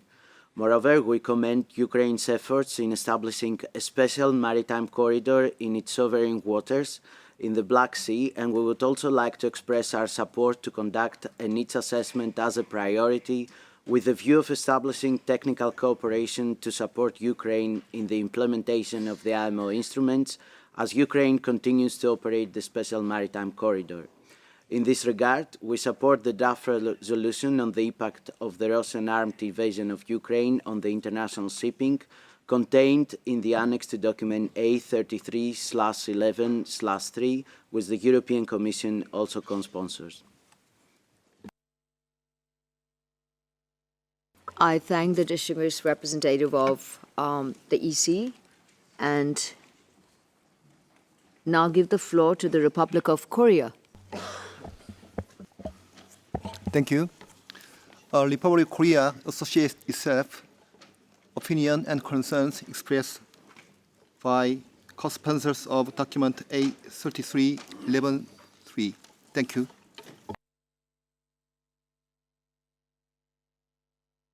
I thank the distinguished delegate of Republic of Korea and give the floor to the distinguished delegation of Russian Federation. Thank you, Vice President. Good morning, or good day to all colleagues. First of all, we'd like to thank Malaysia for the coffee.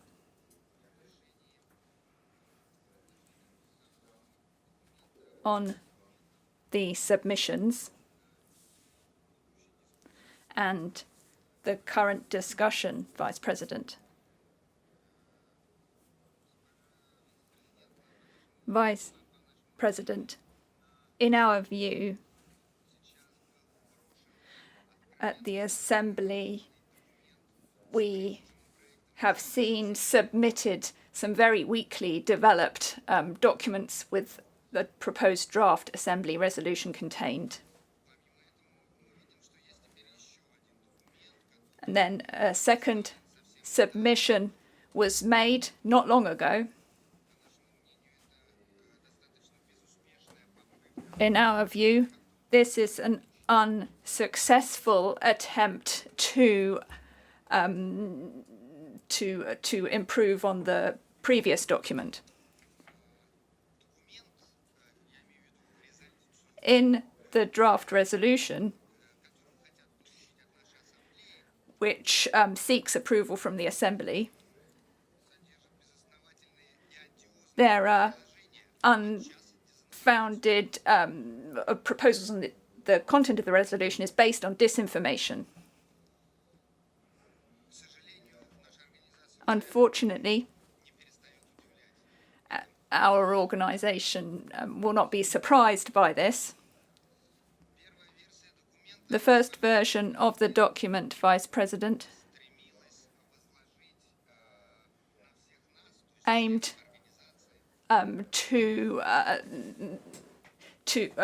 aimed at each of the members of the organisation to make specific financial resources available and makes proposal for financial expenditure.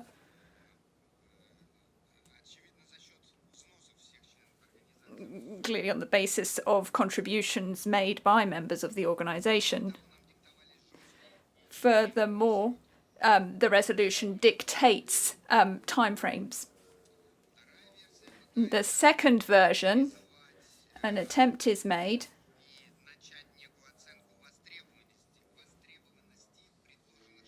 to evaluate the achievability of the aims and focuses on technical cooperation to be provided to Ukraine. Colleagues, we recall that many members of this organization depend on technical cooperation of IMO and do not dictate their wills by tabling resolutions. We all know how the discussions on these matters, including those discussions relating to regional offices of IMO, and we all know that we have requests from other countries and we have other candidates for this. They are examined in the Technical Cooperation Committee. Why should we ignore our procedures and other countries and their requests to favor one delegation? We believe that these matters should be examined in line with our rules and practices, taking into account the interests of all states. Furthermore, in the resolution, I am now referring to 11.3, as this has been supported by the majority of states who have spoken before us. In this draft resolution, then, there is a proposal to approve a whole series of dubious and politicized decisions taken by other IMO bodies. For example, in paragraph 6 of the resolution. None of these are described or explained. However, although each one of these should be examined individually so that everyone present can understand what is happening and what they are being asked to approve. We categorically reject attempts to manipulate members of the Assembly to achieve the political goals of individual member states. Taking this into account, we are against the adoption of the resolution, or even we object to its discussion. Regardless of the number of co-sponsors of document 11.3, we see that not all member states are in that list. Therefore, Vice President, so that we don't draw out this discussion any longer, we insist on a roll call vote in line with Rule 34. And once again, so there's no misunderstanding, we insist on a roll call vote. Now. That is our request, please. We would like this roll call vote to be held now on the draft Assembly resolution as submitted. Thank you. I thank the distinguished delegation of Russian Federation for his request. statement, and also we note his request for a roll call vote. At this stage, I have other delegations raising the flags. The Democratic People's Republic of Korea. Thank you, Madam Vice President. Good day to all. The DPR Korea is of view that most of content of the suggested draft resolutions, including its title, go beyond the mandate of the IMO, and the resolutions should be discussed in advance at the relevant committees. In this context, the DPR Korea supports the intervention by the Russian Federation and China. Thank you, Madam Vice President.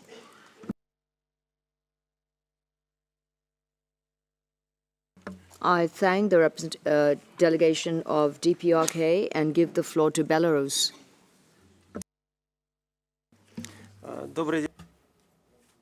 Good afternoon, colleagues.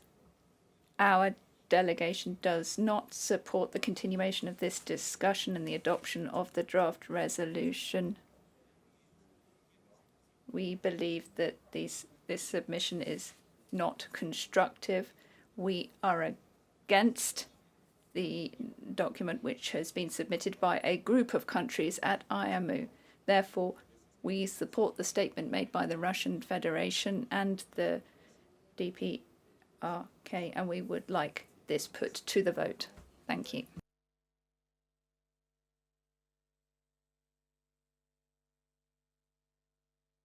I thank the distinguished delegation of Belarus. I see the flag of the United Kingdom delegation. You have the floor, madam. Thank you, Vice President. We are quite clear of those that have spoken. They've spoken in favour of the resolution in A3311.3. Just to clarify with request to the roll call vote just requested by the Russian Federation under Rule 34,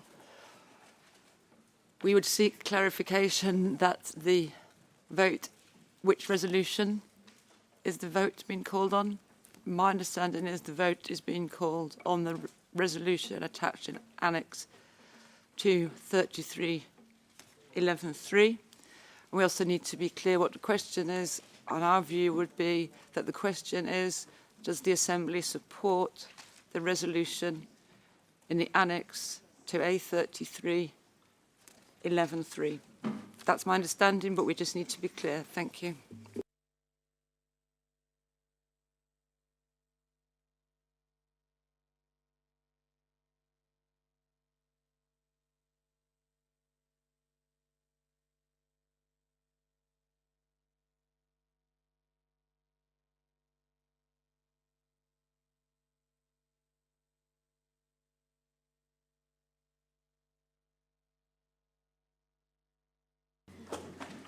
Thank you to the UK delegation. I think we need a clarification, further clarification, and the Russian Federation has the floor. Thank you, Vice President. In our statement, we maybe weren't quite clear enough, although I have already said this. Because all those who spoke, including the authors of the first document, when I say first, I'm referring to 11.2, because all those delegations who spoke supported the draft resolution in the proposal included in 11.3, one comment I'd like to make, all those who spoke before my initial statement.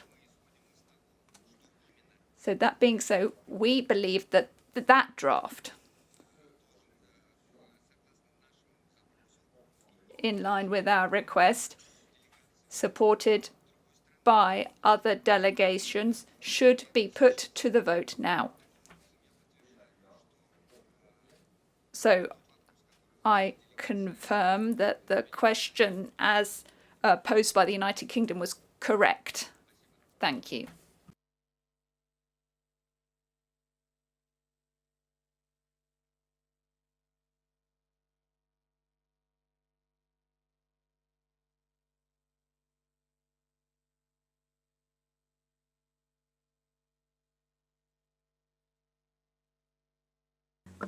Distinguished delegates, I think we are clear on which one. The Russian Federation is requesting a roll call vote right now. It's the resolution attached to the document A3311/3. I hope it's clear to everyone before they take their country's position on how to vote on the roll call voting process as per Rule 34.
Distinguished delegates, as the President, I don't have the experience of calling a roll call vote, or how to conduct it, and I'm sure many of you don't.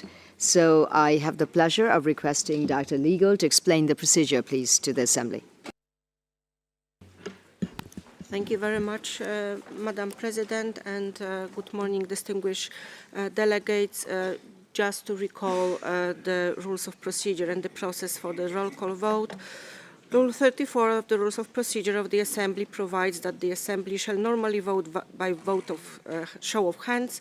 However, any member or other participant entitled to vote may request a roll call, which shall be taken in the alphabetical order of the names of the members in English, beginning with the member whose name is drawn by a lot by the President. The vote of each member or other participant entitled to vote in any roll call shall be contained in the other decisions of the session. Once a member entitled to vote requests a roll call, the President shall read out the question, and I believe we are clear what the question is. That is subject to a vote, and call upon each member in the English alphabetical order to verbally cast their votes, starting with the country drawn by a lot. When called upon to vote, each member will say yes, no, or abstain. The Secretariat will take note of the replies and count the votes. Thereafter, the results will be announced by the President. The vote of each member will be inserted in the report. Thank you very much, Madam President. I thank the Director of Legal for explaining the procedure of the roll call vote. I hope all member states are clear on that. If anybody has any query, they can place it on the floor. If none, I take it that all delegates understand that we are voting on the document and the draft resolution annexed to the document A33/11/3 proposed by Australia et al. And there I have the box.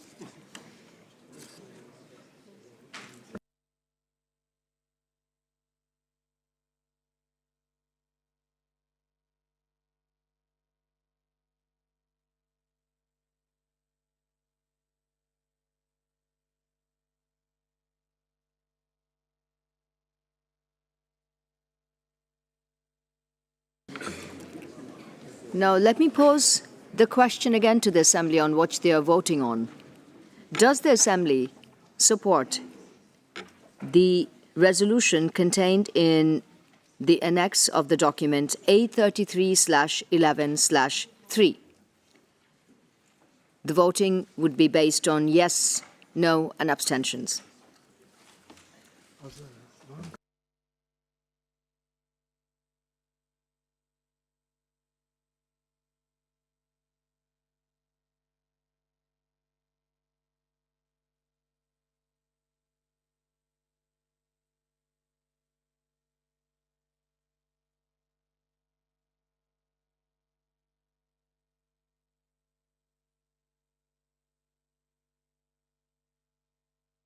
Sweden has the floor. Delegation of Sweden is out for the floor. You have the floor, madam.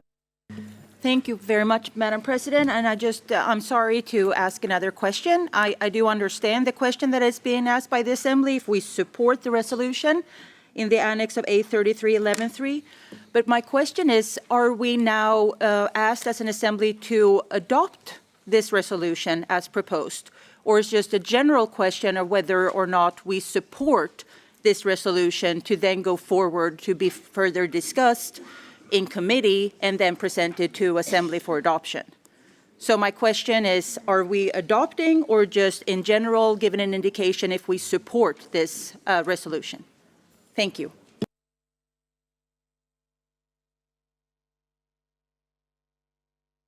I'd like to clarify to the distinguished delegation of Sweden that at this point, the Assembly is assessing the general support to this resolution in principle, and then of course it will be referred to the committee too for further discussions. So this would not be adopted right now, but rather we want to test the waters. Thank you.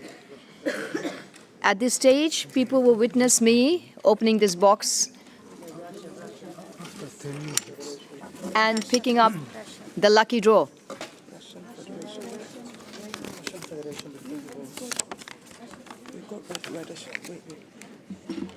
Russian Federation requesting the floor. The distinguished delegation of the Russian Federation. Thank you, Vice President. I didn't think you were going to have to listen to me a third time on this matter. Our proposal was the following. We are voting on the adoption of the resolution. We are against any further discussion of it. Thank you.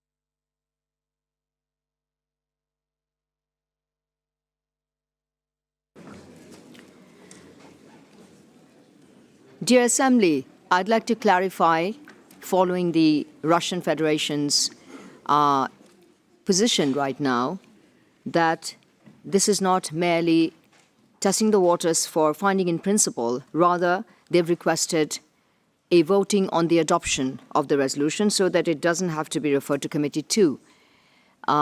Any delegation on this proposal? If there are no other delegation, yes, the delegation of Cook Islands. Thank you, ma'am. In that case, please read out what the proposal is. We were under the impression we were being asked to indicate a position as well. There was support for this. It's a totally different issue as to what's been raised by Sweden. So let's be absolutely clear. Thank you.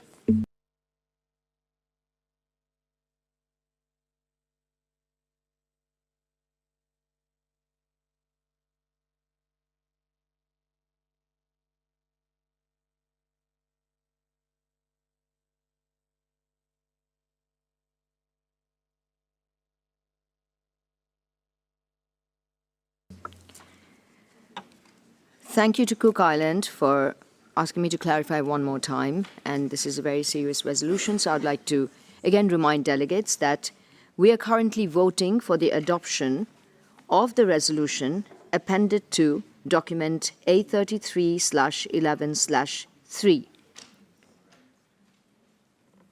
I hope all delegates are clear on that. The Assembly is going to vote through a roll call vote to adopt the resolution contained in the annex to document A33/11/3.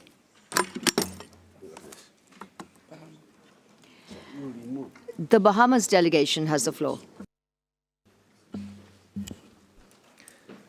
Thank you, Madam Vice President. I just wish to express the fact that we are now, it seems, beginning to lose faith in a system that we have been working with over the last number of years. It is usually taken that when a matter comes before a committee, a subcommittee, or indeed the council or the assembly, that if a majority of the members present and speaking on the matter supports it, then it normally and naturally goes forward. I'm afraid we are now at a stage where we are beginning to adopt measures that are not in keeping with that trust and confidence that we enjoy among each other. If it means that every time we have a matter that is before us, we then have to go to a roll call, then it will not only take away from the time we have to deal with this, but it also simply means that we no longer have faith and confidence in each other. And that would bring us to a stage we do not want to become like many other bodies that gets bogged down in procedural matters as opposed to dealing with matters of substance. And I just wish to express that at this stage. Thank you, Madam Vice President. Thank you for the comments by the delegation of Bahamas. And yet we have to go through this difficult situation. As you know, that this is the will of the Assembly and the distinguished delegates. I have the delegation of Palau raising the flag. You have the floor, sir. Thank you very much, Madam President, and good afternoon to everybody. I would like to, in principle, to agree with the consideration made by my colleague of the Bahamas, but it's not my question. My question is another question. Now the Assembly is coming to approve, if I well understood, the resolution. And then we will send the resolution to the committee too, or not? Because I don't think this is correct. Thank you.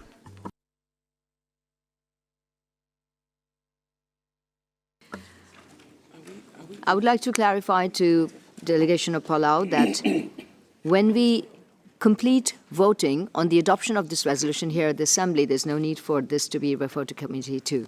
Thank you. At this stage, we know that we've come beyond 12:30, and I request the interpreters for a bit of time, and we hope we will be able to continue with this without much interpretation. At this point, I'd like to remind delegates that pursuant to the decision of the Assembly at the opening, live streaming will be switched off during the roll call voting. So delegation can rest assured on that. I have the lucky draw, the delegation of Madagascar. The delegation of Madagascar is requested to make their roll call voting known. Merci beaucoup, Madame. Thank you, Vice President. The delegation of Madagascar.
Distinguished delegates, as we congregate after lunch, there was a roll call vote that was taken on document A, the resolution appended to document A33/11/3 requested by the Russian Federation. We have the result of the voting. As you're aware, member states eligible to vote in the 33rd session of the Assembly is 169, and today those present, considered present and voting, are 55. I just wanted to also explain that, in case somebody missed it, that according to the rules of procedures, those member states who will be present in voting and voting yes or no, only their votes will be counted as present in voting. Those member states who would do abstentions would not be considered in the total count of votes. And according to that, today's present in voting were 55 member states, and a majority required is 28 for the resolution to be adopted. Amongst this, 46 states had voted yes in favor of the resolution, and 9 states had voted no as against the resolution. Not present were 48 member states, and abstentions by 66 member states. And as per the voting results, the resolution appended to document A33/11/3 is considered to be adopted.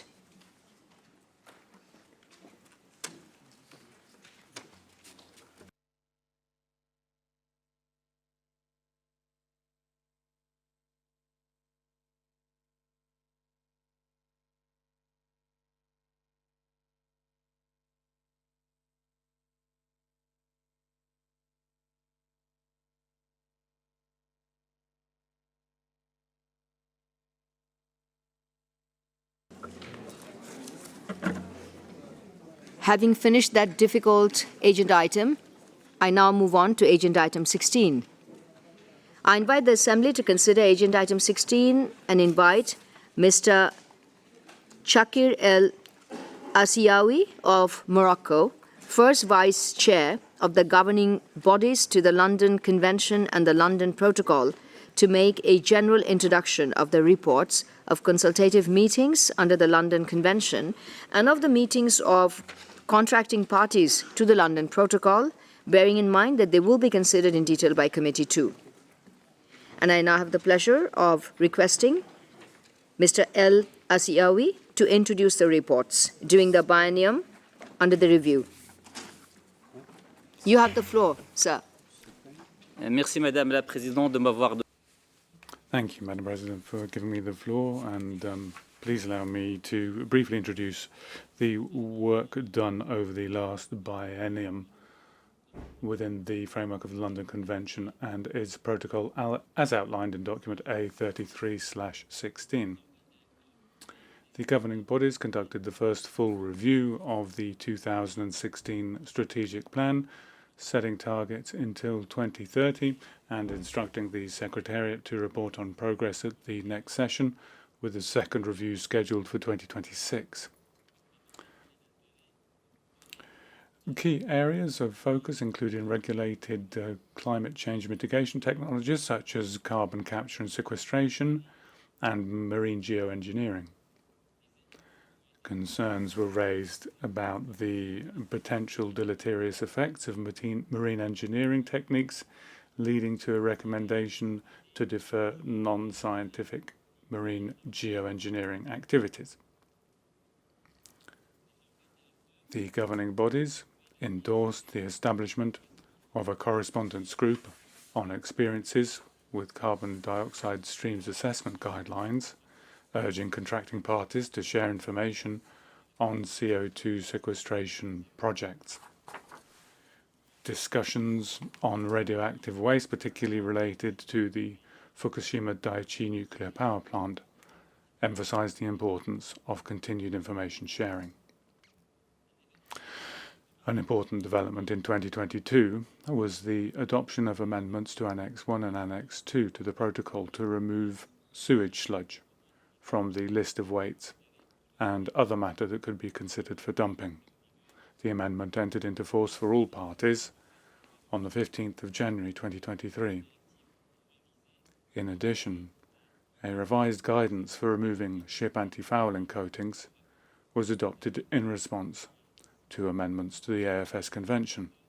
And lastly, 2022 marked the 50th anniversary of the London Convention, commemorated during the governing body's meeting, and a joint IMO-WMU academic conference titled Protecting the Ocean at 50, the London Convention and the Stockholm Declaration. Thank you, Madam President.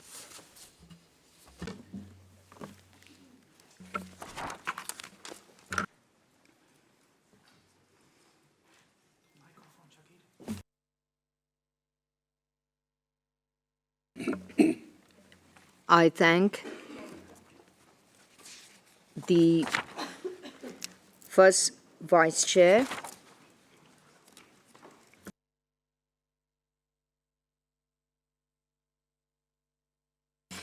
Mr. El Asoui of Morocco, for the report, and I request the Secretary General to make his comments. Thank you, Madam Vice President. Good afternoon to you all.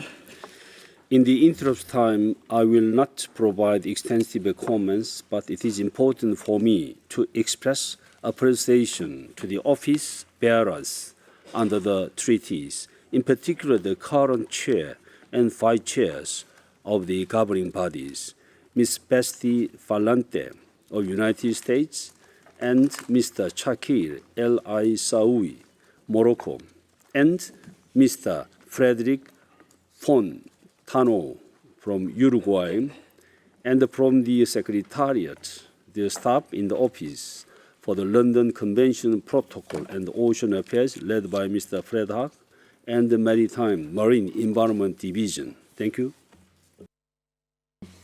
I thank the Secretary General for his comments. At this stage, if any delegation would like to take the floor, I see the flag of Spain.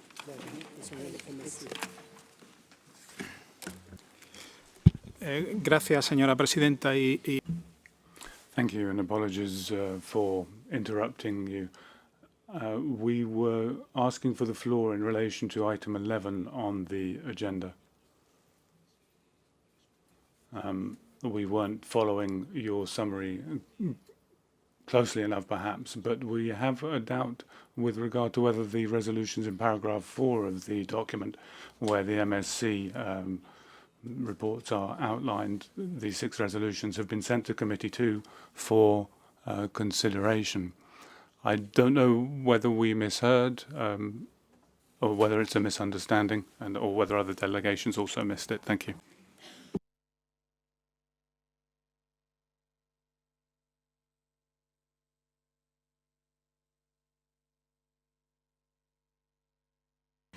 I would like to reconfirm to the distinguished delegate of Spain that along with the MSC report, all the resolutions have been referred to Committee 2. Thank you.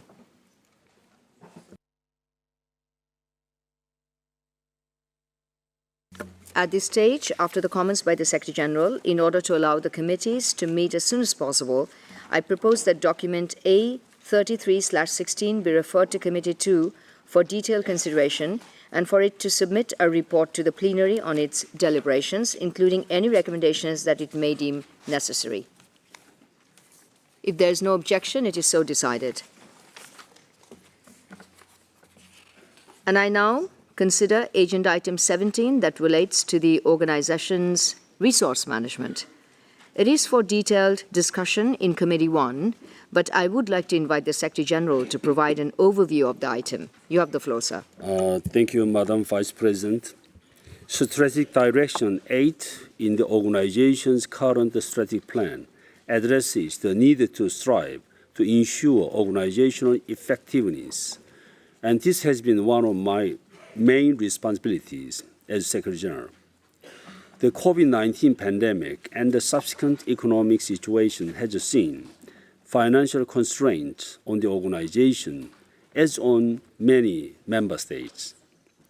The documentation under sub-item A and B reflects our past performance in terms of managing our resources, while the third and the final sub-item, item C, looks ahead to my proposal on the organization's result-based budget for 2024 and 25 biennium, which aims to support the delivery of the organization's strategic plan and its work program as a whole for the same period.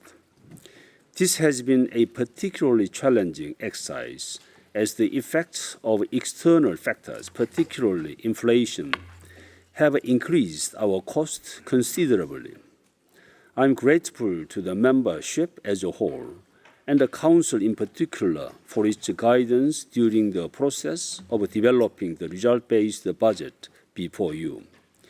The final proposals were reviewed by the Council last week, and document A3317C at 1 contains the outcomes of the Council's deliberations and its recommendations to the Assembly for the adoption of a resolution on the next result-based budget.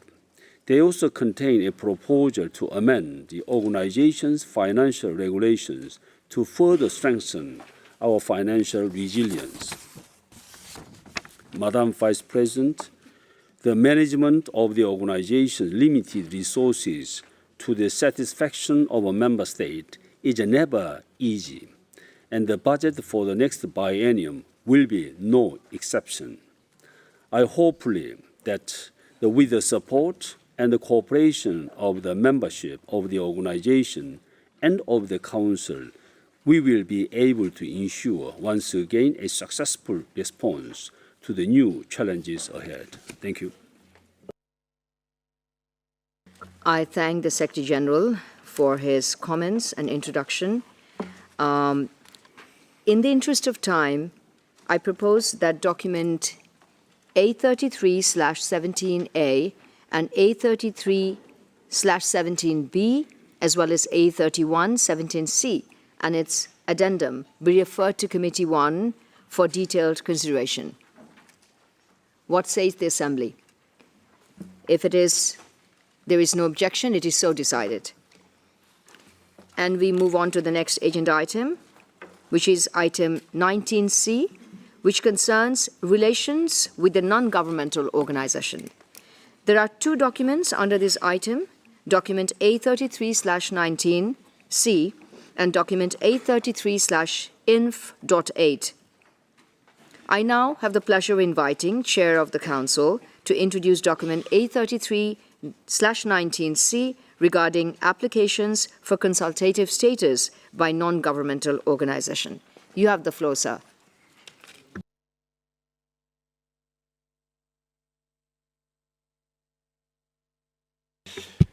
Disculpe, vicepresidenta, me permite.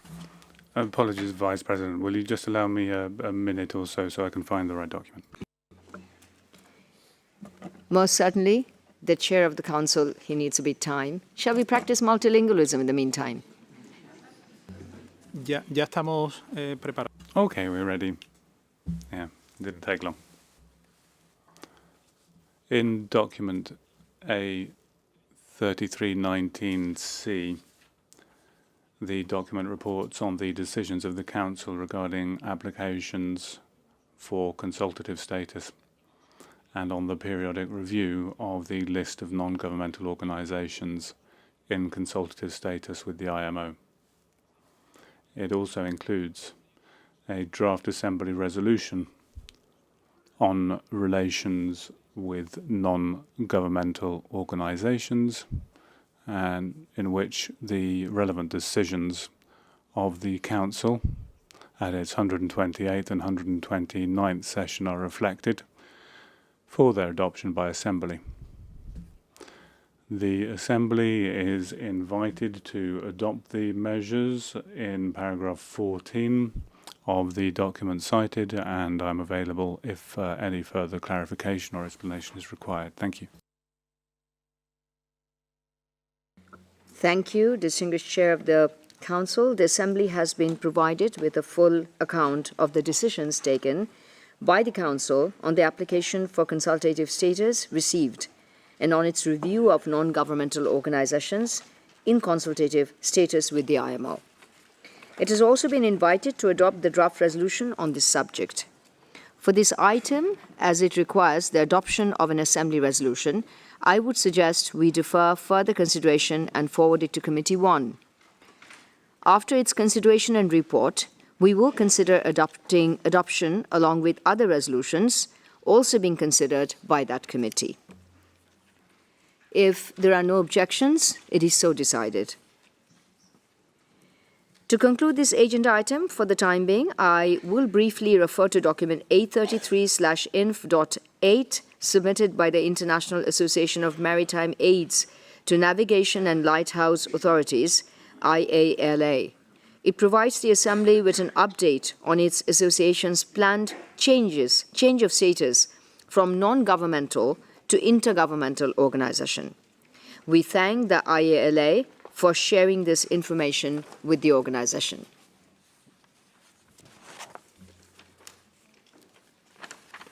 I now invite the Assembly to consider agenda item on enhancement of multilingualism. Hey, my favorite topic.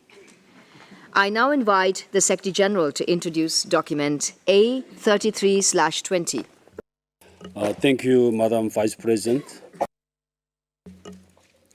Multilingualism is a core value of the United Nations system and of the IMO.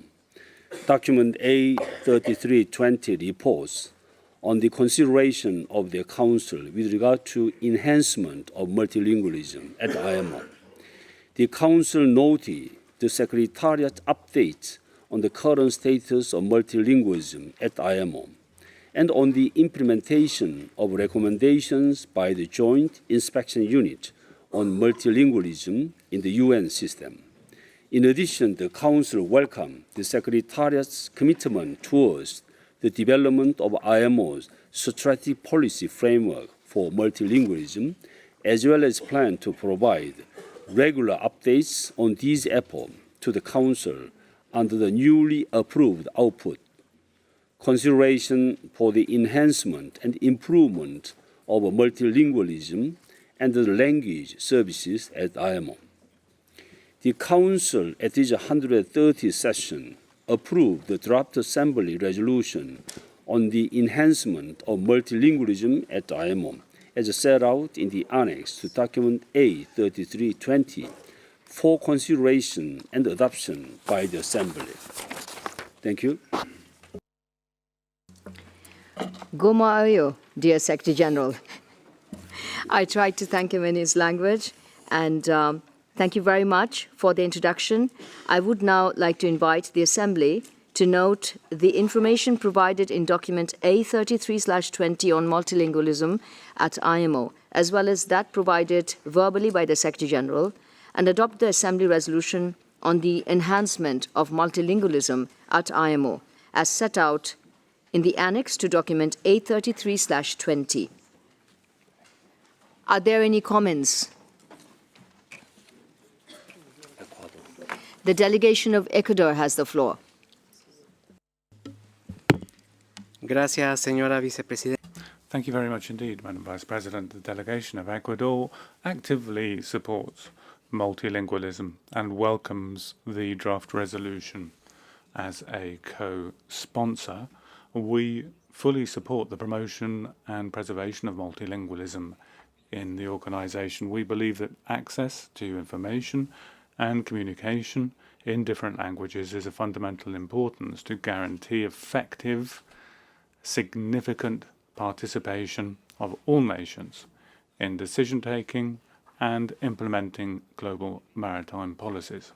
There can be no doubt that in an international organization, multilingualism is key.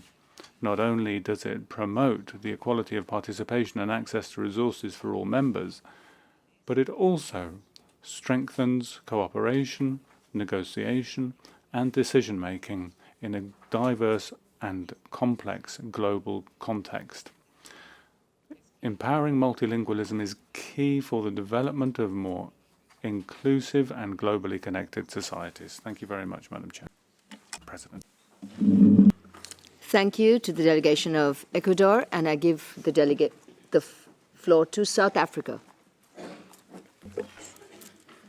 Yes, thank you, Madam Vice President. This delegation thanks the Secretary General for introducing document A33/20, originally presented as document C130/6 and C130/6/1 by Argentina et al. On the enhancement of multilingualism. In short, Madam Vice President, South Africa supports the adoption of the draft Assembly resolution on the enhancement of multilingualism at IMO as contained in the annexure to document A33/20. Thank you, Madam Vice President. I thank the distinguished delegation of South Africa and give the floor to Fons. Merci beaucoup. Thank you, Madam President. And I wanted to say the same thing as the two preceding speakers, but in French, so just accept that I've said it. Thank you. Merci beaucoup. I think that, Argentina. Muchas gracias, señora. Thank you very much, Madam President. I'll be brief because my delegation has been quite active in contributing to this matter. We just wanted to recall that multilingualism is a fundamental value underpinning diversity. It's a pillar of the United Nations and its system, and the IMO is very much part of that system. My delegation, like other delegations who have taken the floor and others who have not, has focused on improving multilingualism in the IMO, and this draft resolution is a reflection of that shared effort.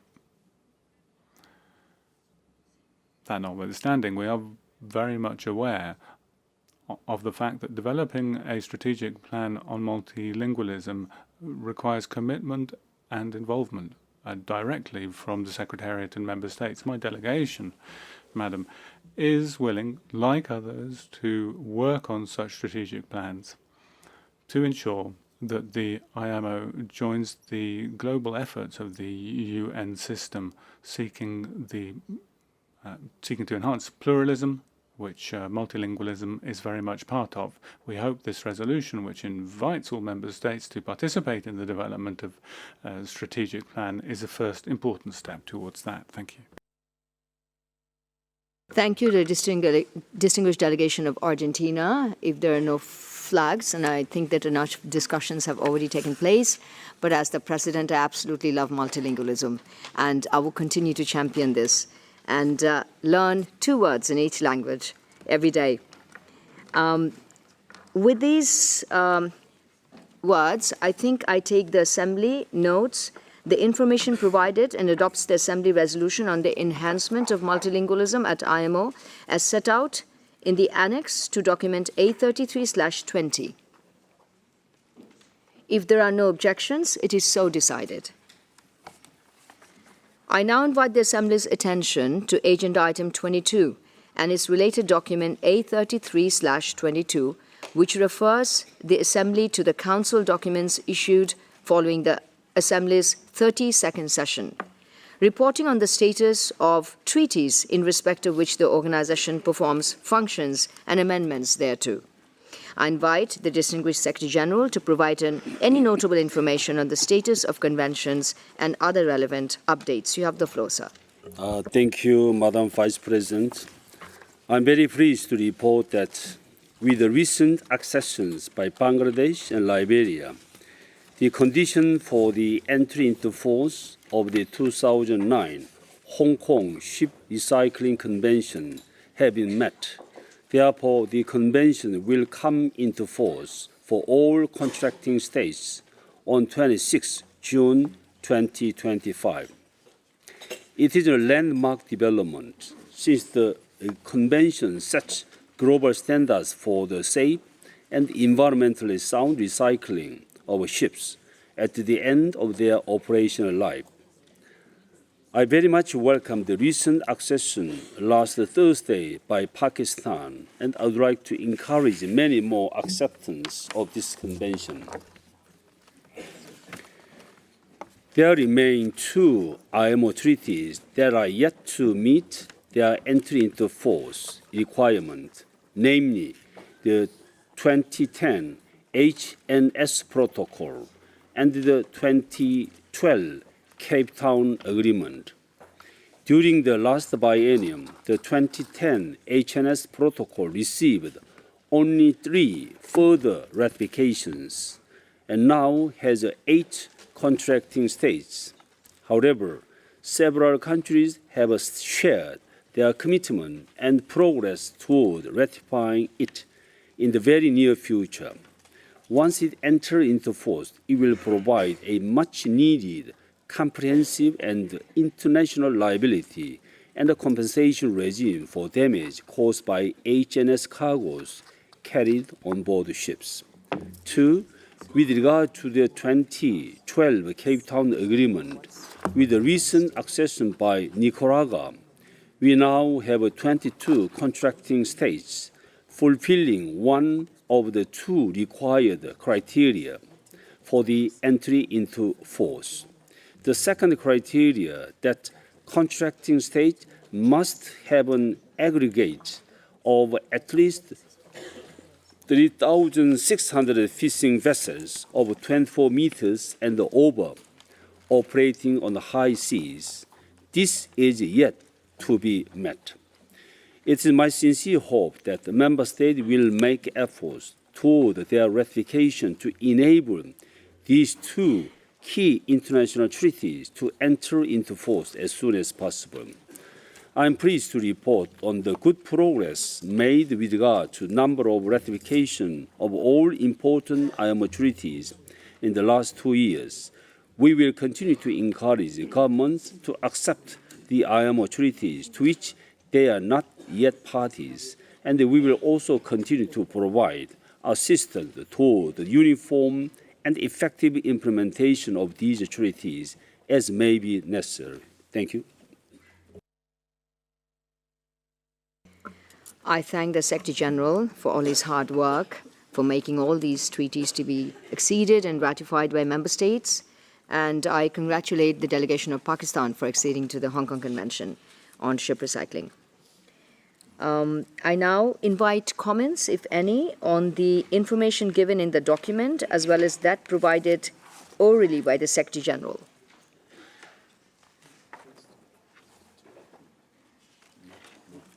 I see that no one has raised their flag.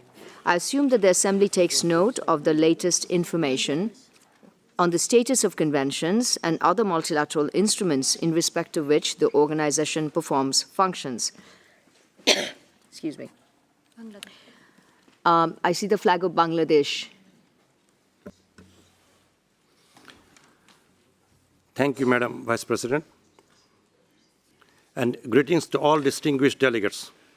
Chair, we would like to begin by thanking distinguished delegation of India for their submission made on 2nd June of the paper. Excuse me, distinguished delegate to Bangladesh, we're not discussing this item as yet. We're still in the plenary, and we are considering the agenda item 22. It's on council documents on the status of treaties in respect of organizational performance. I think that will be discussed at a later date. Thank you very much for your understanding. Thank you, Vice Chair.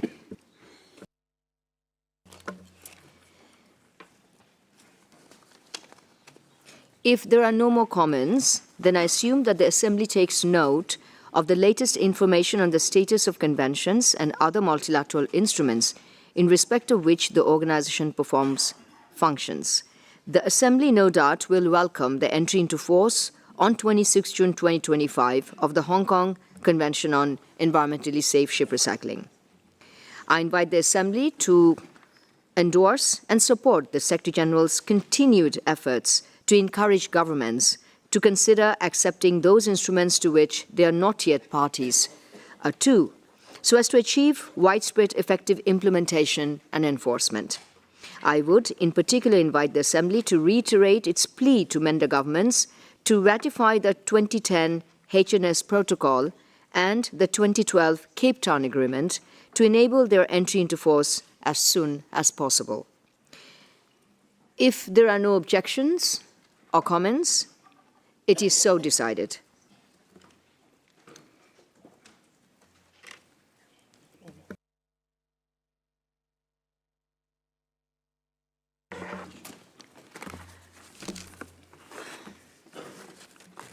I now have the pleasure of calling upon the distinguished delegate of India to introduce document A33/22/1.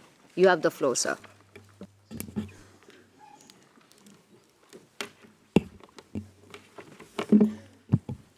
Thank you, Madam Vice President. India would like to thank Bangladesh and Liberia, who were instrumental in meeting the requirement of the Convention, Hong Kong Convention to bring into force, for acceding to the Hong Kong Convention.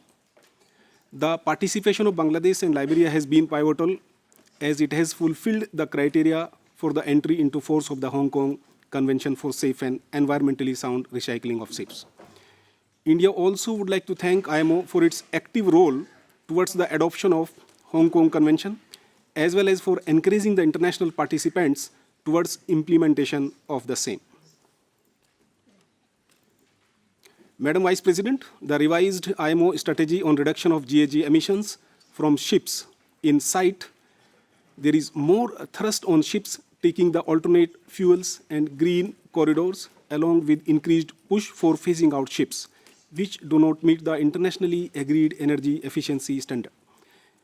It is anticipated that these significant climate-friendly developments in international shipping may foreseeably put enormous pressure on ship owners to recycle their vessels. Consequently, there will be an increase in ship recycling volume, which will consequently warrant an increased need for environmentally sound ship recycling facilities.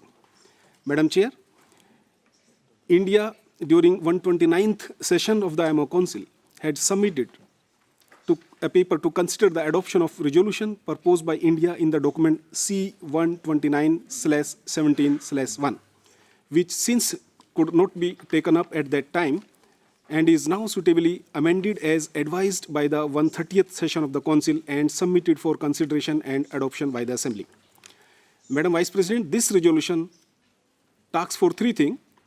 It calls for cooperation in technical field through technical assistance, technological transfer to developing countries in their efforts to further develop ship recycling facilities in a safe and environmentally sound manner. It also encourages ship recycling states, of course subject to their national preparedness, to ensure that their ship recycling facilities undergo voluntary assessment and obtain statement of compliance as HKC compliant ship recycling facilities. The resolution also encourages all member states to take initiatives to encourage ships going for recycling are sent to HKC compliant facilities and thereby increase the number of ships using HKC compliant facilities. Madam Vice President, India would like to request the Assembly to consider the draft resolution for issuance, which we trust and would assist in capacity building in the recycling sector to ensure environmentally sound recycling. Thank you, Madam Vice President. I thank the distinguished delegation of India for introducing document A33/22/1. At this stage, I invite delegations to comment on this document just introduced. The distinguished delegation of Bangladesh, you have the floor, sir. Thank you, Madam Vice President, and greetings to all distinguished delegates. Chair, we would like to begin by thanking distinguished delegation of India for their submission made on 2nd June of the paper Charlie 129/17/1, which was deferred to the next Council, Charlie 130, for discussions. Bangladesh very much appreciates that India, as a major ship recycling state, pioneered the ratification of the Hong Kong Convention back in 2019, and having set an excellent example to follow recycling states, has stubbled this resolution with an intention to bring the issue of slow progress in the voluntary ratification of the important Hong Kong Convention. Bangladesh also recalls in this regard our multiple engagements with India since India's ratification of the Hong Kong Convention, including various bilateral knowledge-sharing workshops organized since 2019.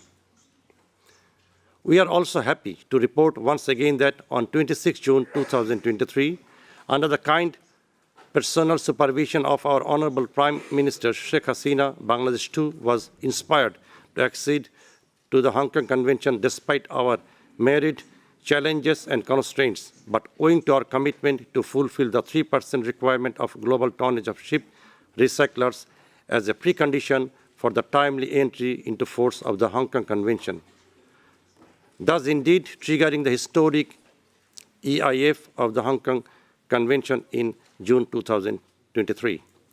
Mr. Chair, this Assembly is fully aware that as per Article 17 of the Hong Kong Convention, the Convention is scheduled to entry into force 24 months after meeting all the necessary criteria. This Assembly also fully aware that Bangladesh, despite being the largest ship recycling country, is also an LDC, and both our government and our ship recycling industry would be facing Herculean challenges in bringing our industry fully compliant with the Hong Kong Convention by June 2025. Our industry and government and fellow developing states would need sustainable and predictable source of financing investment, capacity building, technology support, technical assistance in making all our ship recycling yards Hong Kong Convention compliant. Bangladesh would be remiss, however, if we do not place on record the invaluable support of the IMO's Sensecretary project funded through the friendly government of Norway in expediting Bangladesh's accession to the Hong Kong Convention. While fully appreciating India's initiative to the table, this resolution encouraging voluntary compliance to the Hong Kong Convention by all parties to ship recycling, Bangladesh would like to propose some minor adjustment to the suggested text in the India's proposed draft resolution. Chair, our preference would be to change the order in the recommended paras with the para 2 and 3 to take the top order, while para 1 to the last order in sequence. I thank you, Chair. I thank the distinguished delegation of Bangladesh. I understand Bangladesh has suggested some minor amendments to the sequence of the last operative paragraphs. Does the delegation of India have any comment on that? You have the floor, sir. Madam Vice President, the order which we have discussed with the Bangladesh is already changed, and now in the new document it is reflected as it is. Thank the distinguished delegation of India. Would Bangladesh like to comment? I understand India has already made the amendments suggested by Bangladesh into the document. We did not see the new paper yet. However, if it is a proposal, we agree to that. Thank you, Madam Vice President. I thank the distinguished delegation of Bangladesh and for their agreement, convergence. Any other delegation wishing to take the floor on this? If there are none, the delegation of Spain, you have the floor, sir. Muchas gracias. Thank you very much, Vice President. Very briefly, Spain in general supports the content of the resolution proposed by India, and we suggest that it does get sent on to committee too then. Thank you very much. I hope the Assembly takes note of the suggestion made by Spain. And in that case, the discussions here indicate that this matter may be referred to Committee 2 or the next session of the Marine Environment Protection Committee. I think Committee 2. So as suggested by Spain, I'm referring this matter to Committee 2 for further discussions. And I thank the delegation of India and Bangladesh. Distinguished delegates, this concludes the consideration of the agenda items that will be sent to Committee 1 and Committee 2. The committees will submit their reports to the plenary when it resumes on Wednesday. I would like to invite the Secretariat to inform you about the arrangements for Committee 1 and Committee 2. I invite Mrs. Prempeh to take the floor. Thank you, Madam Vice President, and good afternoon to everyone. Committee 1 will meet here in the main hall, and given that we have just concluded within the next 20 minutes, which would be 3:35, approximately. Committee 2 will meet in Committee Room 9 at 4 p.m. today. Please note that because of the number of delegates attending Assembly, there is limited space for delegations in Committee 2.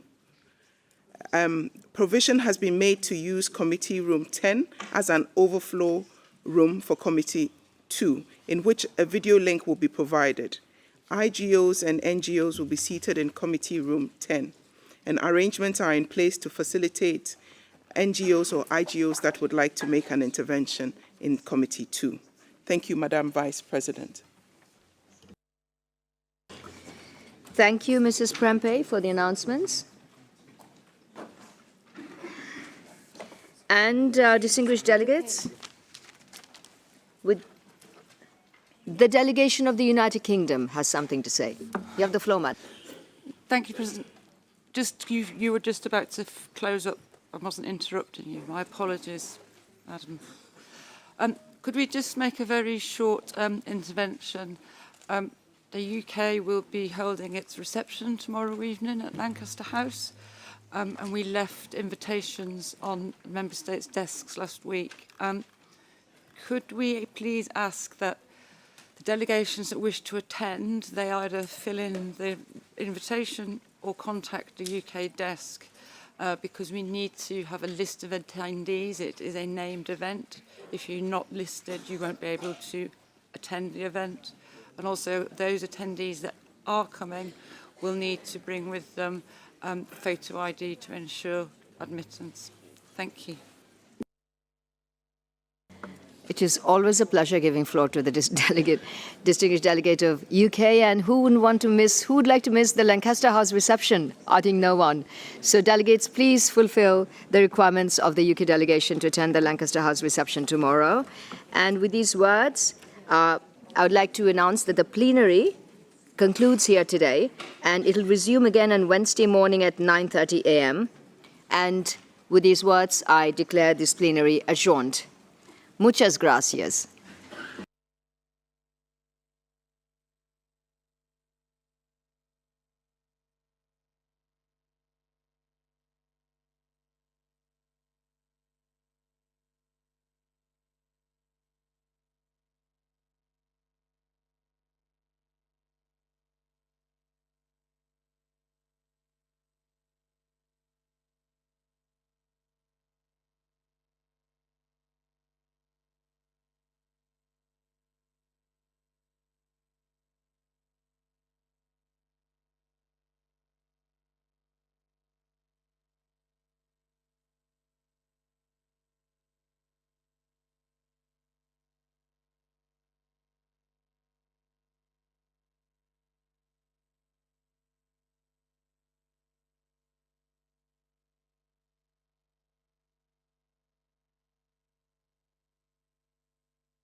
Excellencies, distinguished delegates, I see you look ready to start this Committee 1.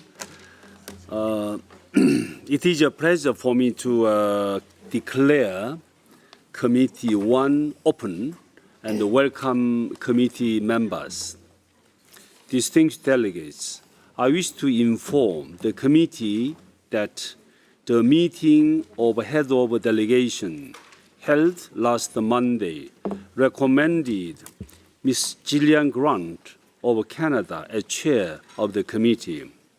This recommendation was subsequently endorsed by the plenary.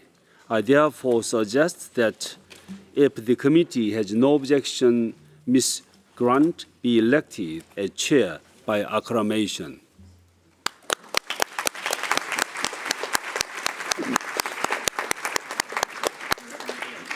Thank you.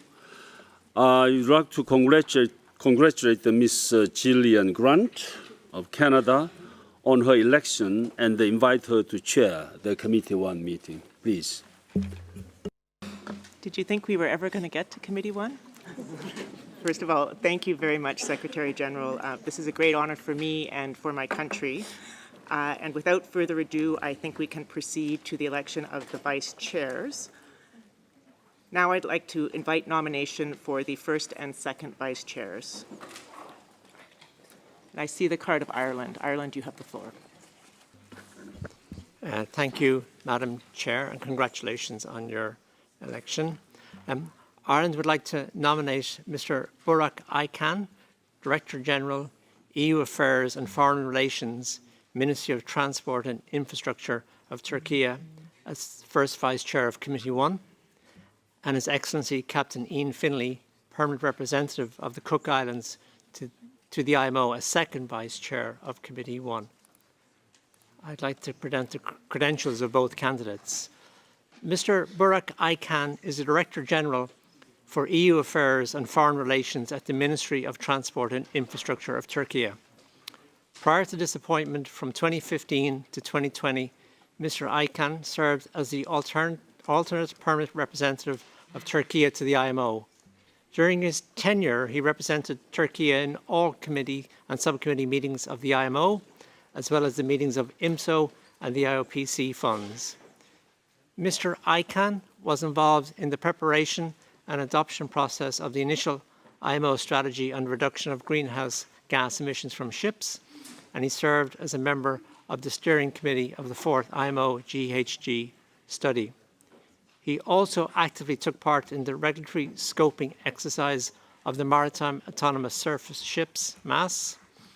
During this period, Turkey reviewed Chapter 4, Radio Communication of the SOLAS Convention as a volunteering member state, and reviewed the International Convention on Search and Rescue 79, the SAR 79 Convention, as a supporting member state. Previously, Mr. Aykan served as a second officer at Moliva Shipping Corporation and maritime expert at the Undersecretariat for Maritime Affairs, Director General of Maritime Transportation. Mr. Aykan graduated from Istanbul University with a degree in engineering, marine transportation, and management engineering in 2001, and Anadolu University with a degree in public administration. Mr. Aykan was awarded the Merit Tamandaré Medal by the Brazilian Navy in 2019. And I'd now like to present the credentials of His Excellency Captain Ian Finlay. Captain Ian Finlay was born and brought up in the great seafaring city of Liverpool and shipped out for the first time in 1961 as a midshipman with Alfred Holt & Co., the Blue Funnel Line.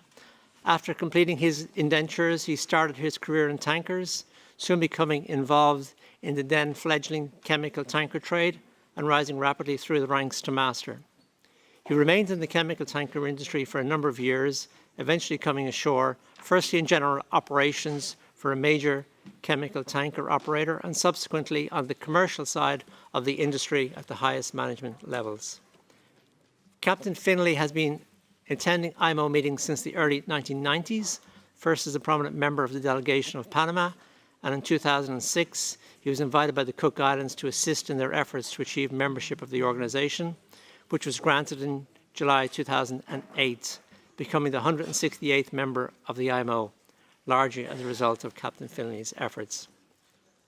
As Ambassador and Permanent Representative of the Cook Islands to the IMO, Captain Finley actively follows the work of the organisation, providing technical and sound advice to its meetings and supporting development of a number of IMO instruments, including the HNS Convention, STCW Convention and Code, Annex 6 of MARPOL, Anti-Fouling Convention, ISPOS Code, and the Ship Recycling Convention, amongst others. On the basis of those CVs, I'd like to recommend their nomination. Thank you, Madam Chair. Thank you, Ireland. Mr. Burak Aykan of Turkey and His Excellency Captain Ian Finley of the Cook Islands have been duly nominated. Are there any seconders? I see the card of Nigeria. Go ahead, please. Thank you, Madam Chair. The Nigerian delegation is pleased to second the nomination of Mr. Burak Aykan and His Excellency in Captain Finley as first and second vice chairs, respectively, as nominated by the distinguished delegation of Ireland. Chair, this secondment by this delegation is predicated on the very rich and excellent resumes of these distinguished nominees as first and second vice chairs, as eloquently presented by the delegation of Ireland. This delegation believes that the qualification and experience of Mr. Aykan and His Excellency Finley, as already alluded to, make them eminently qualified to serve this committee as first and second vice chair. On the strength of this, Chair, this delegation has no hesitation in seconding the nomination as moved by the distinguished delegation of Ireland. Thank you, Madam Chair.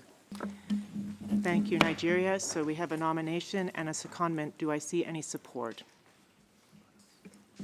I see the card of Poland, please. You have the floor.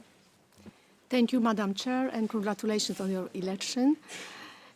Poland enthusiastically supports the nomination of Mr. Burak Aykan and His Excellency Captain Ian Finley as Vice Chairs of Committee 1, as proposed by Ireland and seconded by Nigeria. Thank you very much. Thank you, Poland. I see the card of Bangladesh. Thank you, Madam Chair. First, allow me to congratulate you on your unanimous election as the Chair of the Committee 1. And also, I have the pleasure of doubly seconding the nominations of Mr. Burak Aykan of Turkey and His Excellency Ian Finley of the Cook Islands to the first and second Vice Chair of the Committee. And I'm very happy to report to the Assembly that Bangladesh has very recently established diplomatic relations with the Cook Islands. Thank you. That is excellent news. Canada has also, so I congratulate you as well as us. Next on my list is Djibouti, please.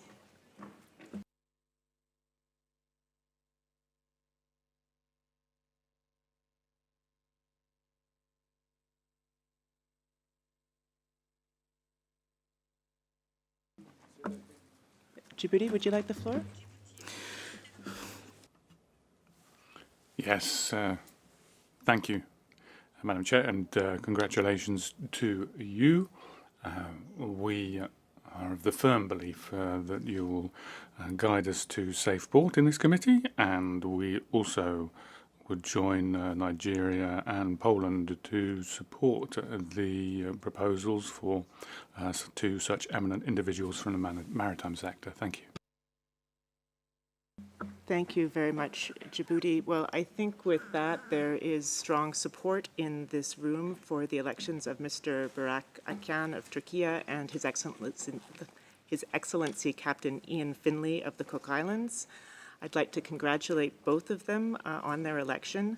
I can say that both of them are longstanding colleagues and friends, and I'm delighted to have their support in the conduct of the work of the committee. So let's elect them in the usual manner.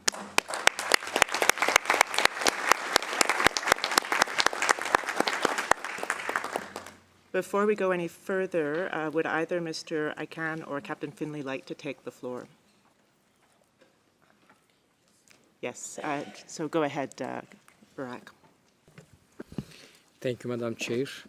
I congratulate you on your appointment, firstly. And I would like to thank the Ireland to nominate as a vice chair of the committee for me, and also the committee to elect me, and for seconding to Nigeria, Poland, Bangladesh, and Djibouti. And also I congratulate Captain Finley on his appointment.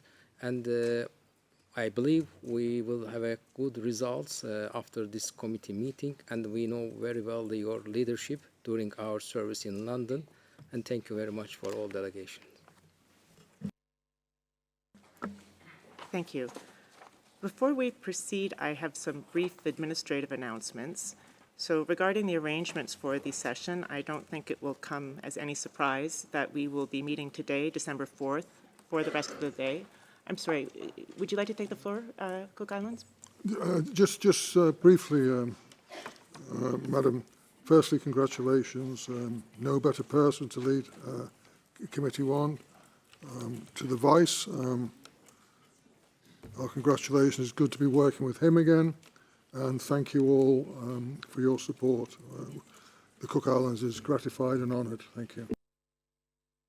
Thank you, and apologize for not recognizing you earlier. So continuing with the administrative announcements, we will meet for the rest of the day today, and tomorrow we will finish whatever we haven't covered today in our agenda, and then we will adopt the report of the committee so that we can present it to plenary. And as you well know by now, our working hours will be from 9:30 a.m. till 12:30 p.m. and 2:30 p.m. to 5:30 p.m. with coffee and tea breaks at 11 a.m. and 4 p.m. And with that, I'd now like to move to the adoption of the agenda.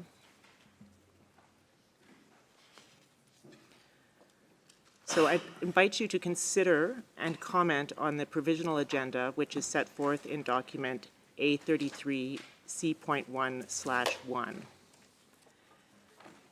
I propose that we adopt the agenda with any changes that you suggest, and so now is your time to propose any changes. I see no cards, so I'd like to suggest some changes of my own, just to deal with some administrative matters that have come up. So contrary to the proposed timetable provided in document A33 11 Rev 2, I propose that we start with consideration of Assembly Agenda Item 17B on the presentation of accounts and audit reports, as the external auditor will not be available tomorrow. Then I propose that we consider Assembly Agenda Item 8A, which is on strategy and planning, as this item must also be considered by Committee 2.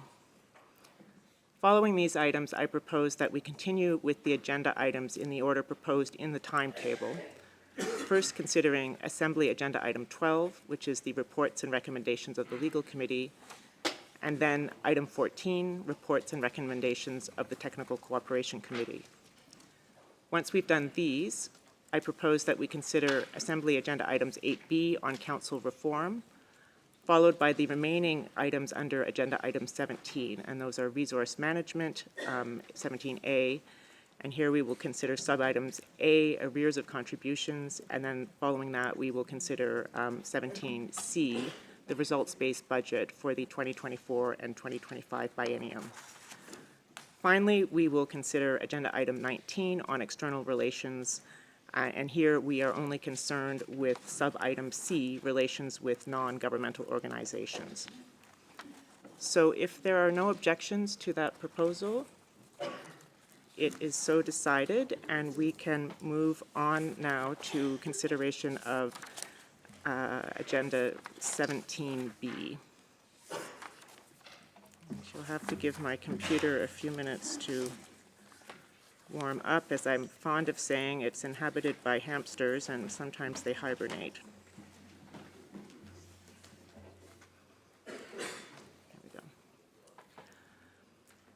All right, so as I mentioned, we are now on Agenda Item 17B on the financial reports and audited financial statements for the financial periods ended 31st December 2021 and 2022, and the reports of the external auditor.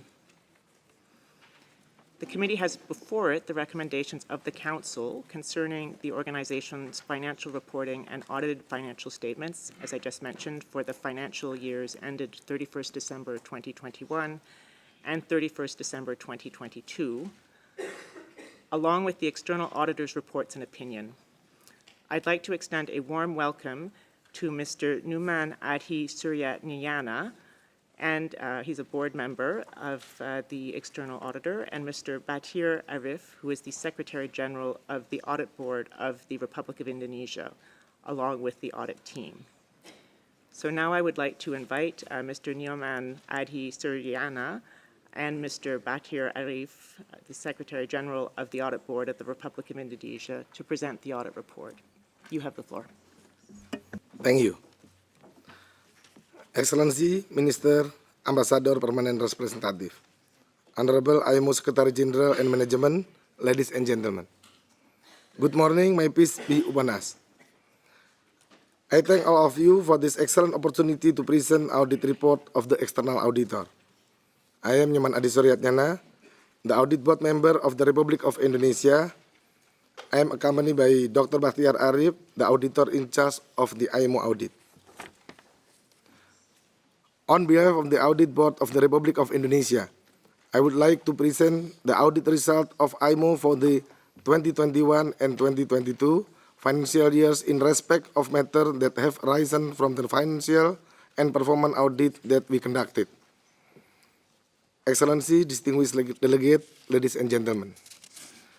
We carry out the audit to provide IMO with independent and reasonable assurance that the financial statements are free from material misstatement and to promote organization economical, effective, and efficient governance, accountability, and transparency. In particular, performance audit for 2021 and 2024 focus on the effectiveness of the planning state of the Integrated Technical Cooperation Program, or ITCP, and the management in preventing fraudulent registration and fraudulent registries of ship, as well as addressing the issue on abandonment of seafarers. The audit is conducted in accordance with the International Standard of Auditing and International Standard of Supreme Audit Institution. Excellency, distinguished delegate, ladies and gentlemen. In the auditor opinion, the 2021 and 2022 IMO's financial statement were presented fairly in all material respect, in accordance with the International Public Sector Accounting Standard and the Organization Financial Regulation and Financial Rules. This report has been welcomed in the 127 and 129 IMO Council respectively. Besides the fairness of the IMO financial statement, the audit resulted in the improvement of the financial reporting mechanism, asset management, advanced technology utilization in financial reporting and human resources management, enterprises resource plan or ERP, budget management, and the capacity development of internal oversight and ethics office function. Further, the effective organization planning of the ITCP is appreciated. Several areas need further enhancement, such as organization result-based management, monitoring and reporting mechanism, risk management, and resources management. Moreover, the organization has achieved and is committed to effectively developing an initiative in preventing fraudulent registration and fraudulent register of ship and addressing the issue of seafarer abandonment. However, we have identified specific areas that require management focuses attention, such as encouragement to submit information pertaining to registries of ship to member state and evaluation of the working relationship of the IMO Ship Identification Number Scheme, the IMO Unique Company and Registered Owner Identification Number Scheme. In addition, an independent and comprehensive study on the issue pertaining to the abandonment of seafarers need to be conducted by reviewing the point ILO or IMO database. Finally, since 2016, the organization has successfully addressed approximately 74% of the previous audit recommendation. This achievement demonstrated a positive sign of the organization's commitment to improving its governance and management. Acknowledging the milestone of achievement, I will take this moment to thank the Secretary General and IMO management for their commitment, positive and constructive engagement, and professionalism demonstrated throughout the audit. Excellency and distinguished delegate, ladies and gentlemen. The Audit Board of the Republic of Indonesia is highly confident to continuously serve as IMO strategic partner by contributing to the high quality, sound and prudent financial reporting, management and operation of IMO. Your input to the audit will be highly valuable for ensuring that our work will meet to support the organization objective. Lastly, on behalf of the Audit Board of the Republic of Indonesia, I would like to thank all of you for this great opportunity and look forward to a collaboration in supporting the achievement of the organization objective. Stay safe and stay healthy. Thank you. Thank you very much for that report. I'd like to invite the Secretary General to make additional comments if he wishes. Thank you, Madam Chair.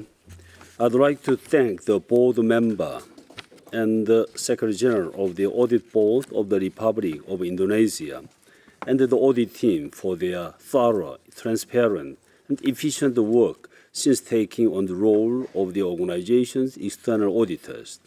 The audit of an organization like IMO is no small task, and the audit team have worked hard, diligently throughout the audit period.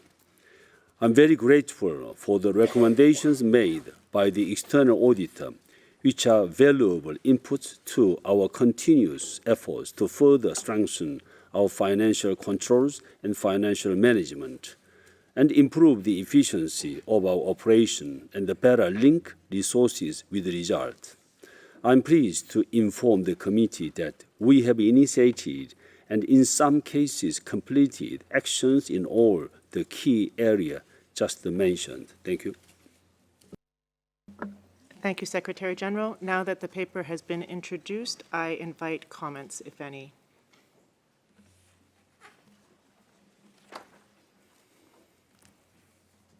And I see no comments.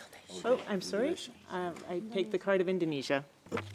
Thank you, Madam Chair. First, we would like to congratulate you for your, as a committee chair, and also our colleague Burak Arkan as vice chair, and also Captain Finley as vice chair. Madam Chair, Indonesia would like to extend appreciations to the Secretariat for preparing the document under the agenda A33/17/B.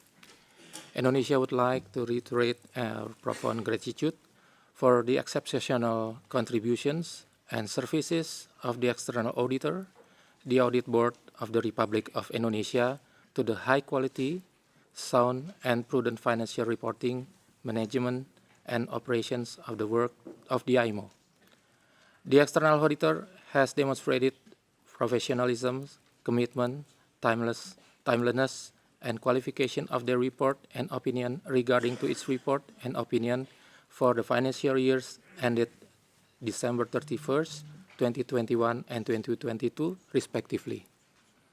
Indonesia welcomed the external auditor's report together with the audited financial statements year 2021 and 2022, specifically on the findings and recommendations as provided in the document C-122/5/B and C-129/5/B, and adopt the Assembly resolutions as set out in the annex of the document A33/17/B.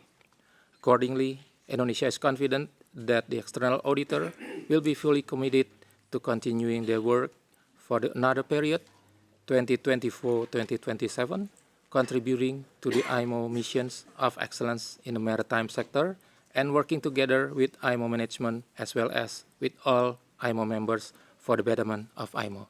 Thank you, Madam Chair. Thank you very much, Indonesia. I see no other cards, so in that case, I think that the committee welcomes and appreciates the work done and the advice given by the external auditor, the Audit Board of the Republic of Indonesia, and recognizes with appreciation, as Indonesia just said, the Secretary General's careful attention to the external auditor's reports and recommendations and the progress reported provided by him on the implementation of those recommendations. And finally, notes with satisfaction the external auditor's unqualified opinion on the organization's financial statements for the financial years ended 31st December 2021 and 31st December 2022. And so with that, I think that the committee can recommend to plenary that the Assembly first approve the audited financial statements for the financial years ended 31st December 2021 and 31st December 2022, together with the external auditor's reports and opinions. And secondly, adopt the draft resolution annexed to document A3317B. And since I see no objections, it is so decided, and we can now move on to agenda item 8A. If my hamsters will work with me, maybe need to give them some carrots as an incentive.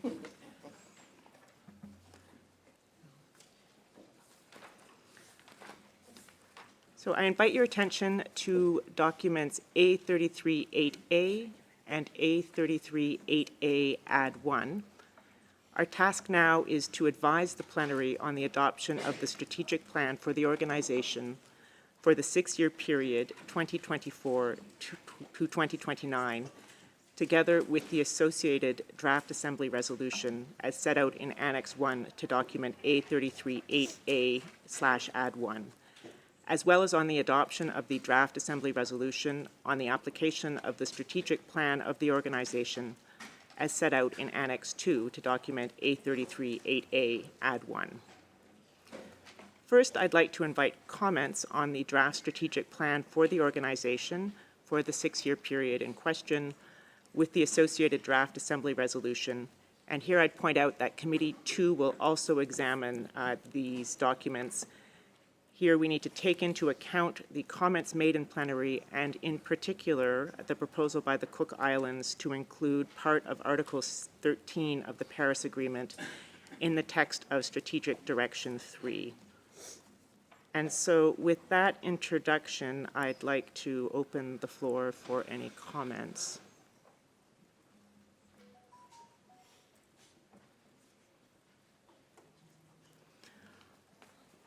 All right, I see no comments. No, I see the card of Bangladesh. Please, you have the floor.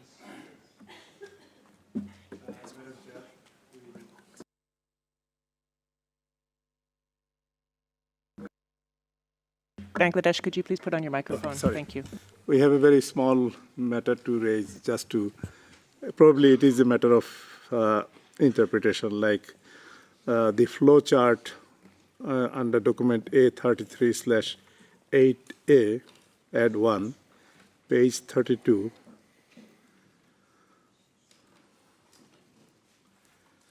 The last box, it says, request submission of proposal of new output. I believe this request is making by the committee, as because committees are implementing the strategic action. So therefore, I believe committee could invite rather than request. So we wonder if the word request could be replaced by invites. Usually we understand committee invites. Thank you. Thank you, Bangladesh. Yes, I think that we can make that change. While we have taken the floor, Chair, we like to see that also there are places where I think it is a matter of Secretariat to adjust. Some of the acronyms used in the annex, there is no full form of it, how it is, what it stands for. Like, I have not been able to just come up to that instantly, but there are some acronyms which need to be written in full at least once at the beginning. So perhaps Secretary can take care of that. Thank you. That's fine, Bangladesh. I think that's a good suggestion since acronyms are frequently confusing. Thank you. Are there any other comments?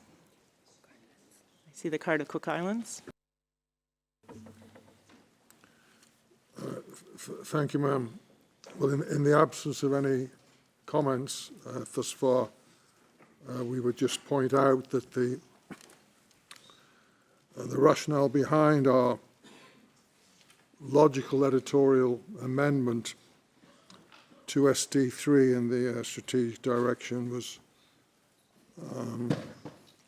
to give clarity and emphasis on the fact that we are looking for a just and equitable transition, all of us, and that in the revised strategy, of course, one of the fundamental principles enshrined therein is to let no one be left behind. And by the recognition of the reference to Article 13 of the Paris Agreement, which builds from Article 2, which is already referenced, we ensure, of course, that there can be no misunderstanding that to recognise the special circumstances of the LDCs and small island developing states, which of course we all know is there as part of the text there, that this would have to be implemented in a facilitative, non-intrusive and non-punitive manner as reflected in Article 13 of the Paris Agreement. That was our proposal, and we trust that Committee 1 will endorse that. Thank you. Thank you, Cook Islands. Before I take additional cards, I would like to turn to the chair of the working group on the strategic plan, perhaps to provide some information about the discussions in that group to put the Cook Islands proposal into better context. You have the floor. Thank you very much, Madam Chair, and it's a pleasure to have you back with us at the IMO. And congratulations to you and the two vice chairs for being appointed to lead our committee. And thank you for giving me the opportunity to just give some perspectives on this matter.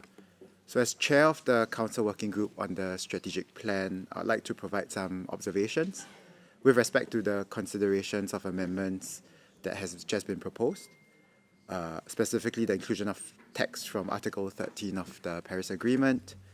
At C129, and following the adoption of the 2023 IMO GHG strategy in July, the Strategic Plan Working Group considered in detail relevant sections of the draft strategic plan relating to the reduction of GHG emissions from international shipping.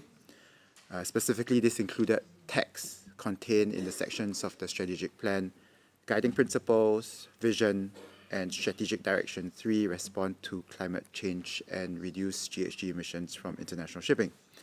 And there was a particular focus on the use of terminologies such as promoting a just and equitable transition and the formulation of the net zero target for international shipping. During the session, the working group agreed that the strategic plan should, as far as possible, not go beyond what had been drafted in the adopted 2023 IMO GHG strategy, and that there was no need to extensively duplicate provisions from that GHG strategy into the strategic plan, recognizing also the need to avoid picking and choosing specific sections from the 2023 GHG strategy for inclusion in the strategic plan.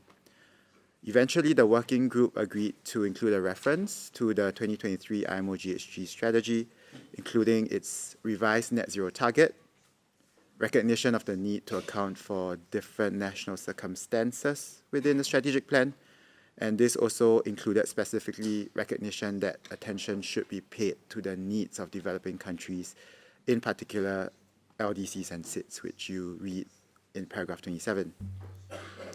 With respect to cross-referencing to the Paris Agreement in the strategic plan, the working group also had a discussion about references to the temperature goal set out in the Paris Agreement, and it was eventually decided and agreed that the text in the draft strategic plan would be aligned with the agreed language used in the 2023 IMO GHG strategy, and this namely reads in paragraph 27, pursuing efforts towards phasing them out as called for in the vision, consistent with the long-term temperature goal set out in Article 2 of the Paris Agreement. With this, the current text of the draft strategic plan as approved by the Council and reported in document A33-8A at 1, I believe reflects an extensively debated and discussed, as well as carefully drafted balance across member states that participated at the working group. The committee may wish to take note of these observations, which I hope is useful when considering the proposals by the Cook Islands. Thank you very much, Chair. Thank you very much, Chair of the Strategic Plan Working Group. Next on my list is the delegation of Djibouti. Oh, I guess, sorry, your card is down. That was from before. I apologize. Next on the list is the United States, who are participating remotely.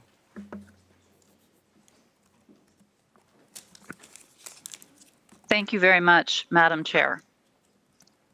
We very much appreciate the discussion so far and also the interventions and the changes proposed, including by the esteemed delegation from the Cook Islands.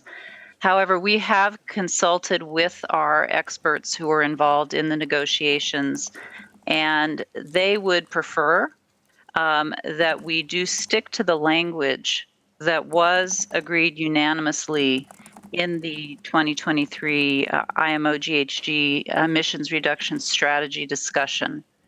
And that unanimous language that was agreed to does not include the additional phrasing suggested by the Cook Islands. So our experts on this issue would prefer that we stick with the language as initially proposed. Thank you. Thank you, US. Next on my list is Germany, and they are also participating remotely. Thank you, Chair. Firstly, Germany would like to thank the members and the chair of the working group, as well as the secretariat, for the review of the current strategic plan and other related documents. In principle, this delegation can agree with the resolutions. Regarding the proposal of the distinguished delegation of Cook Islands, Germany would like to thank the chair of the working group for the explanations, and therefore this delegation proposes not to include this proposal in the Strategic Direction 3 at this stage. Secondly, Germany would like to suggest to the Assembly to instruct Council to keep the strategic plan and the document on its application under constant review. The Council should consider on a regular basis whether a need for adjustments has occurred, especially after committees have finalized parts of the work that had relevance for both documents. Thank you, Mr. President. Thank you, Chair. Sorry. That's fine, Germany, and it's very nice to see you, even if virtually. Next on my list is Spain.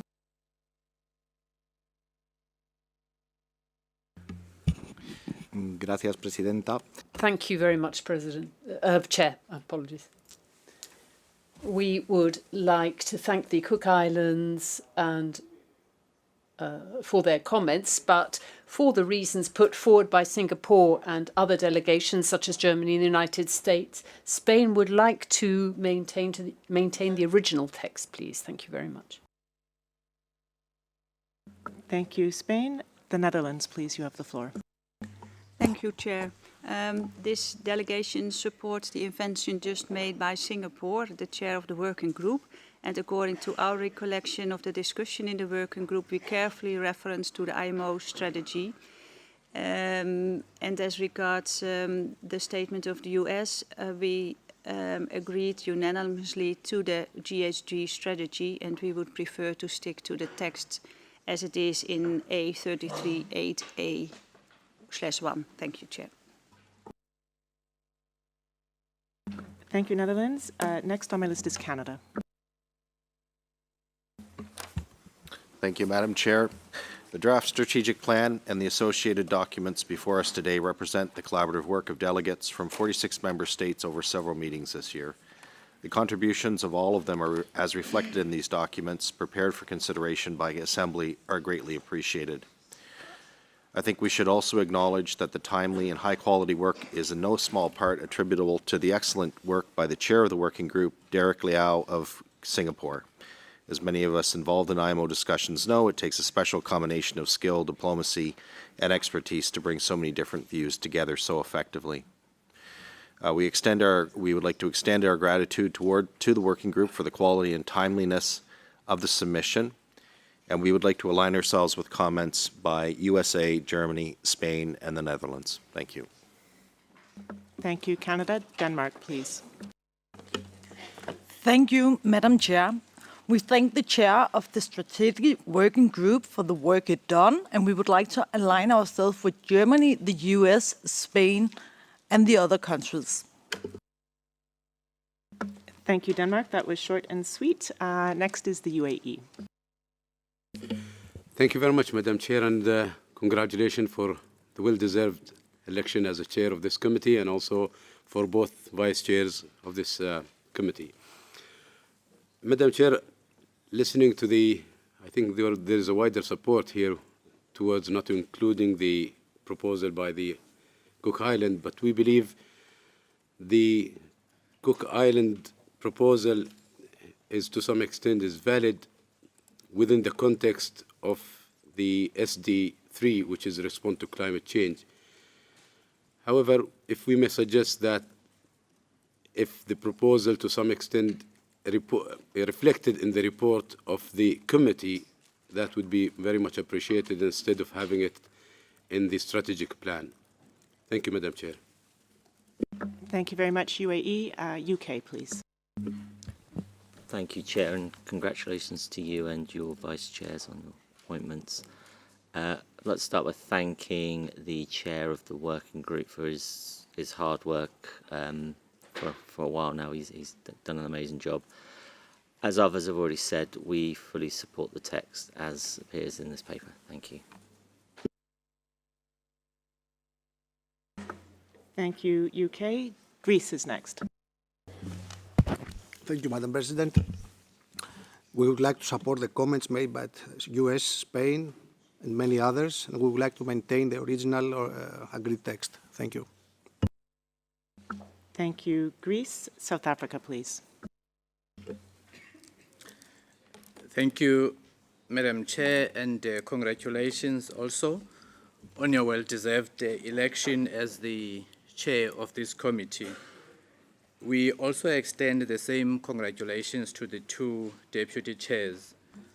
Madam Chair, we also participated in the working group for the strategic plan, and like other delegations, we are quite comfortable with the text as is, trusting that the distinguished delegation of the Cook Islands would also be comfortable that their valuable input is somehow taken care of by paragraph 27 of the strategic plan that was read out just now by the chair of the working group. We would also like to thank the chair of the working group for his leadership during the development of the strategic plan. Thank you, ma'am. Thank you, South Africa. Russian Federation, please. Thank you, Madam Chair. And we also would like to join those who've expressed congratulations on your election, and also congratulate our Vice President and Vice Chairs. Madam Chair, I'll be brief.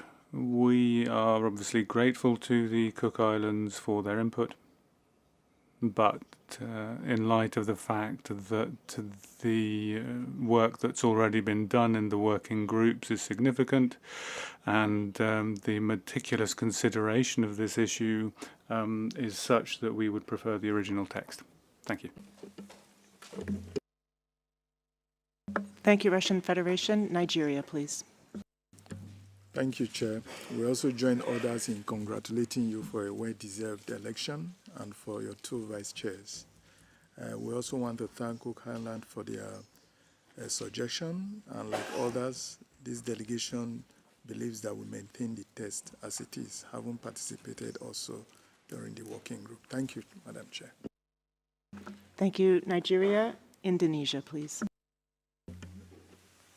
Thank you, Chair. And we also would like to congratulate you and the two Vice Chair for the appointment. And Indonesia welcomes on the outcomes of the working group on the strategic plan and convey highest appreciation for the role of Mr. Derek Leo of Singapore for the excellent leadership and the amazing work that have done. And in addition, Chair, we support on the agreed text. Thank you. Thank you very much, Indonesia. I don't see any other cards, so I am going to try to summarize what we've discussed on this issue. So first of all, I think that there was great appreciation for the chair of the Strategic Plan Working Group for his excellent work in bringing the plan together. With respect to the proposal of the Cook Islands, while several delegations expressed appreciation for the Cook Islands, who I see is asking for the floor, would you like to go before? Okay, I'll finish what I'm saying and I'll let you intervene. The appreciation was expressed for the Cook Islands proposal. The overwhelming balance of the room, and in fact, I think it was unanimous that we keep the text as is, given that it represented a difficult negotiation and a very careful balancing of views. So we will not change the text. I also noted the suggestion from the United Arab Emirates to put something in the report with respect to the Cook Islands proposal, which I think is a good suggestion and we can do. And finally, Germany's proposal that we keep the strategic plan under constant review, and also I think that is an excellent suggestion given the speed at which things are changing in the world today. So if there are no objections, I'll leave it at that, but first I'll turn to the Cook Islands. You have the floor. That's very kind of you, ma'am. Thank you. And of course, we would also thank the chairman of the Council Working Group. One of our colleagues here is just, I think it was Canada actually, had indicated the number of people that were engaged in that working group, which took place after the MEPC. It was 43 or 45, 40, it was something in the 40s that our colleague from Canada had mentioned. The reason we raised this at the Assembly of all the member states here present, which would be 4 times the number of the Specialised Council Working Group, was that all the member states could be comfortable with what the strategic SD3 said in the strategic direction as a result of that working group, which is why we made the suggestion. Now, we thank the UAE for the suggestion that what we had proposed in the plenary of the Assembly, i.e. the Assembly of the Member States, not a working group, the Assembly of the Member States, who, whether in their wisdom or not, have then referred to the committees, and I'll repeat it once again, was to ensure that in recognising the special circumstances of LDCs and SIDS, that the only way to do that is to comply with Article 13 of the Paris Agreement and ensure that in implementing it, it would be facilitative, non-intrusive and non-punitive. Now, we would be quite happy, of course, if your report was to convey that the decision made here now was in no way to be construed that Committee 1 of the Assembly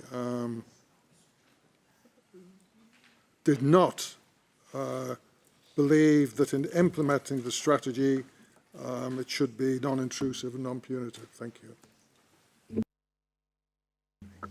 Thank you, Cook Islands. Well, I think Committee 1 has spoken.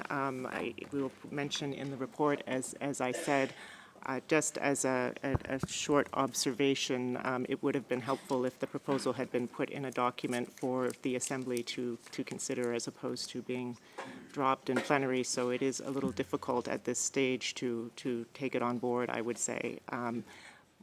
In any event, I propose that we close the debate on this issue because I think the committee has spoken and the direction from the committee was quite clear. So now we move on to agenda item 12, which is the report of the Legal Committee. Oh, am I done? Sorry. You're right. Sorry. We haven't quite finished agenda item 17B.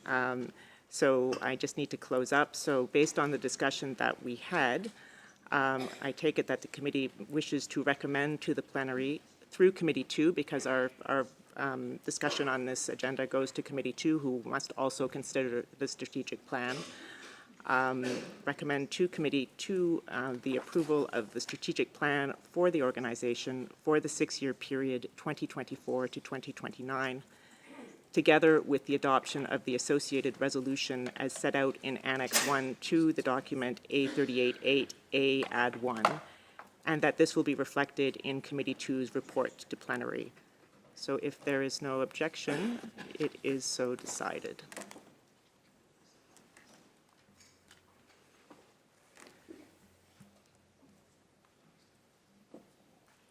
And I think that concludes our discussion on Agenda 17B. So now I would like to move on to Agenda Item 12, which is the report of the Legal Committee.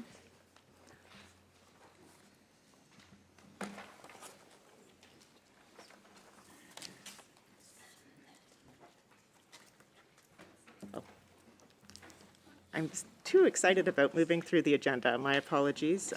We must go back to Agenda 17B. If I can find it. Right. And we need to deal with the draft Assembly resolution on the application of the strategic plan, which Committee 2 will also examine. So following the comments that we had in the committee, I take it that we wish to recommend to the plenary through Committee 2 the adoption of the Assembly resolution on the application of the strategic plan as set out in Annex 2 to document A33-8A Add 1, and this will be reflected in Committee 2's report to plenary. And so I see no objection. It is so decided. And finally, we can get to report of the Legal Committee, my favorite report. I'd like to turn your attention to document A33/12, which you will recall was introduced in plenary. Therefore, there is no need for further introduction. I'd like to let you know that the Vice Chair, Mr. Ivane Abesija, will be able to provide any information needed for this committee to make progress on its deliberations. So I'd suggest that the committee proceed to considering the reports of the Legal Committee on its 109th and 110th sessions. The reports of the work of the Legal Committee since the 32nd regular session of the Assembly were submitted to the Council, which considered all of the committee's recommendations and decisions and took appropriate action on them where necessary. The report of Leg 110 includes the resolution of the guidelines on places of refuge for ships in need of assistance, which the committee concurrently approved with the Maritime Safety and Marine Environmental Protection Committees. This resolution is submitted to Committee 2 for approval, and thus we do not need to do anything further on it at this point. Before I open the floor, I'd like to recall the comments that were made in plenary relating to recognizing the exemplary services of former Director Fred Kenny. We had what I thought was a very nice recognition of his devotion and assistance to the Legal Committee at the end of Leg 110. But of course, his contributions to the IMO extended well beyond the Legal Committee's work. So I think that it's appropriate the Assembly recognize this as well. And in this regard, I'd also like to congratulate Ms. Dorota Lasiminska on her promotion. She is a skilled lawyer and very highly regarded by the staff of the division, so I know that she'll do an excellent job as the new director of the Legal Affairs and External Relations Division, and I'm really looking forward to working with her in her new role. So with these preliminary observations, I invite the committee to take note of the reports of Leg 109 and 110, and to make any general comments or recommendations on the matters raised therein for submission to the plenary. So are there any general comments or observations which delegations would like to make?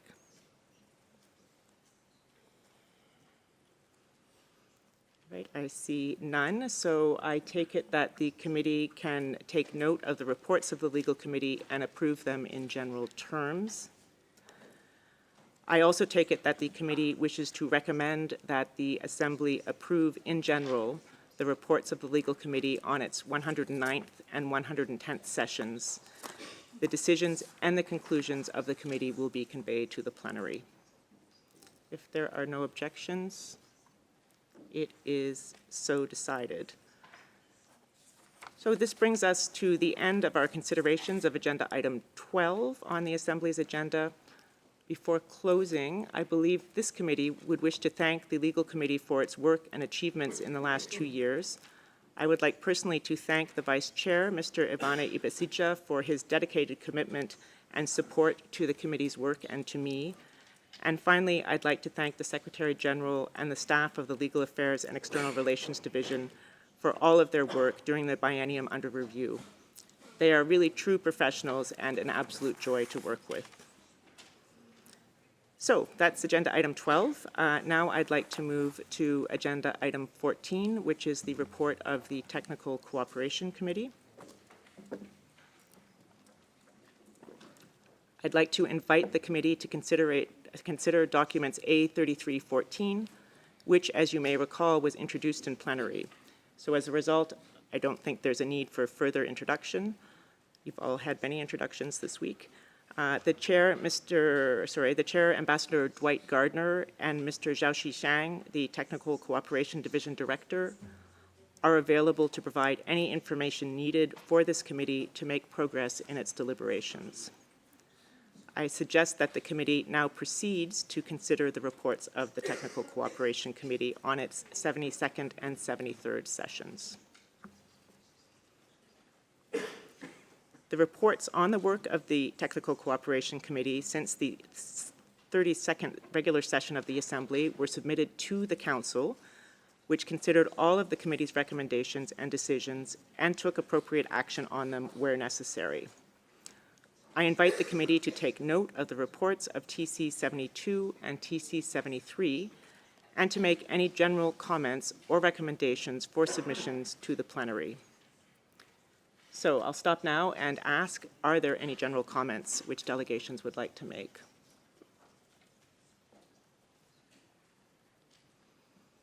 I see none. So in that case, I take it that we can note the reports of the committee and approve them in general terms. And I also take it that the committee wishes to recommend that the Assembly approve in general the reports of the Technical Cooperation Committee on its 72nd and 73rd sessions. The decisions and conclusions of the committee will be conveyed to the plenary. And if there are no objections, it is so decided. Which brings us to the end of our considerations of agenda item 14.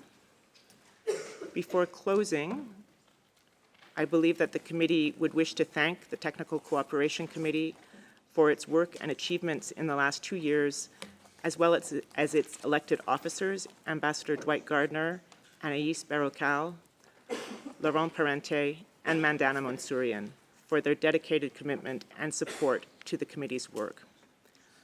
I'd like in particular to acknowledge the services, I'd like in particular to acknowledge the services of my dear friend Mandana. As the former vice chair, she served the committee with distinction through her very serious illness, and I know that I'm not alone in missing her. I also wish to thank the Secretary General, the Director and staff in the Technical Cooperation Division, and the other divisions and departments for all their work during the biennium under review. So, we're now done with agenda item 14, which means that we can go back to agenda item 8B.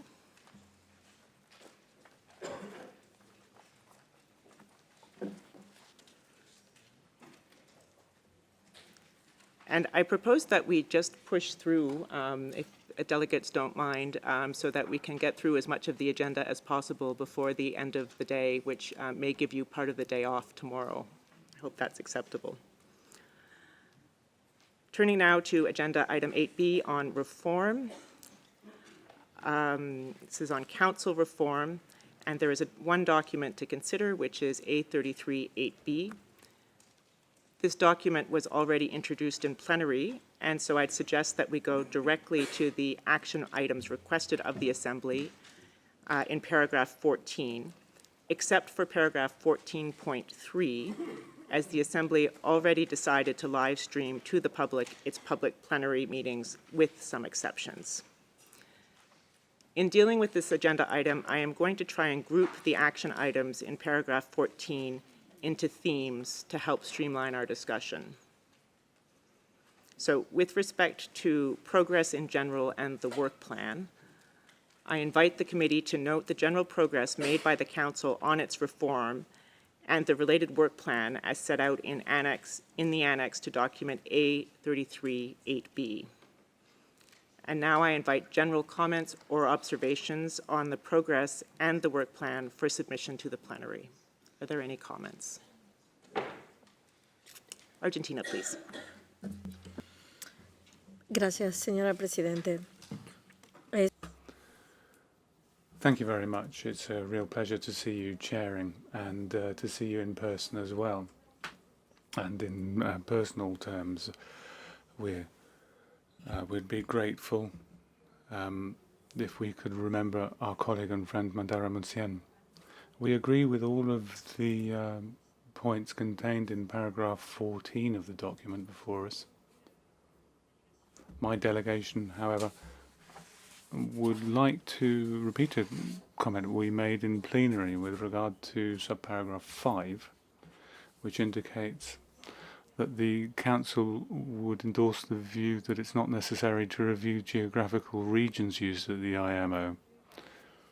My delegation, in this regard, would like to emphasize that this decision was taken in light of proposals submitted to Council, which included a total reformulation of IMO geographical regions. Now, we agree with not reviewing them for now. However, what Argentina does think is that IMO should duly take into account the geographical regions used by the United Nations and its system, because the regions used today in the IMO are not 100% aligned with that system. And we'd be grateful if these comments could be annexed or included in the report of this committee. And in light of these, we would say that we agree with the actions requested in paragraph 14. Thank you. Thank you, Argentina. And indeed, I think we can note those comments in the report. So if there are no other cards on the progress in general and the work plan, I take it that the committee can note the progress made by the Council on its reform and the related work plan and approve them in general terms. And I also take it that the committee wishes to recommend that the Assembly notes the progress made on Council reform and endorses the work plan of the Council on Council reform as updated. And that was action 14.6.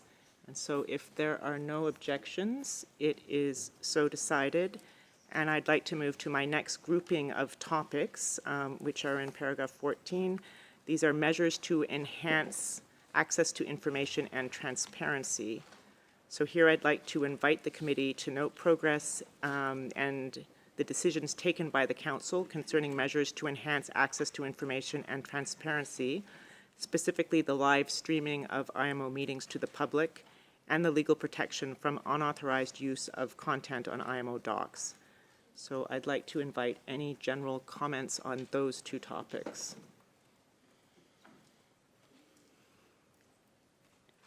And I don't see any, so I take it that the committee can take note of the progress made and the decisions taken in the Council and approve them in general terms.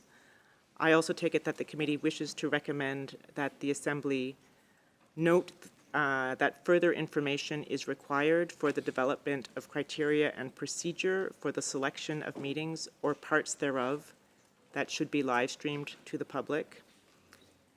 And secondly, note that the Council instructed the Secretariat to develop a policy on intellectual property management, taking into account decisions and comments made by the Council for its consideration at a future session. So if there are no objections, and I see none, it is so decided. And I will now move to geographic regions used at the IMO for internal and administrative purposes. And before I begin, I will note that Argentina has commented on this, and we've taken that into account. So I'd invite the committee, if there are further comments, to note the Council's view that no review of the geographical regions used at IMO for various internal and administrative purposes was necessary, which the Assembly has been asked to endorse. So, as I said, we will note Argentina's comments in this regard. Do any other delegations have comments? All right, I see none. So in that case, I think the committee can endorse the view of the Council that no review of geographical regions used at IMO for various internal and administrative purposes is necessary. And I also take it that the committee wishes to recommend that the Assembly endorse that view. And if there are no objections, it is so decided. And that completes our consideration of Agenda Item 8B. So we can now move back to our consideration of the subsections of Agenda Item 17. So I'd like to start with 17A. Just hold on for 1 second. Feel free to talk amongst yourselves.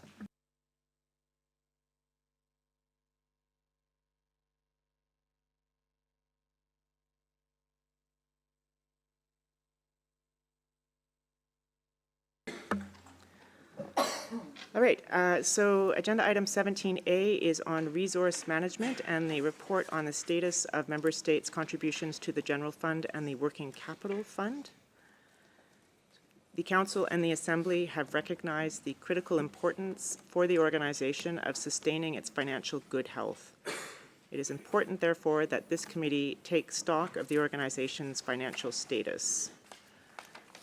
And so I now invite comments and in particular seek the committee's endorsement of the draft resolution of arrears of contributions set out in Annex 4 to document A3317A.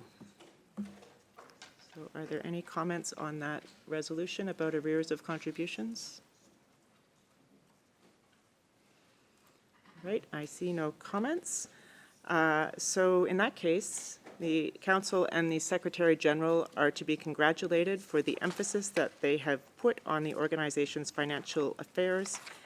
And in this context, it's only fair that we recognize the immense efforts which have been made by member states, especially during the current global economic climate, to discharge their financial obligations in good time. So I extend my sincere thanks to member states for paying their contributions. It really is important for IMO. Against this background and the widely endorsed need to ensure compliance with the organization's financial regulations and payment of any outstanding arrears without delay, I take it that the committee can, first of all, note the information provided in document A3317A and approve the draft resolution on arrears of contributions as set out in Annex 4 to document A3317A, which was recommended by the Council at its 130th session.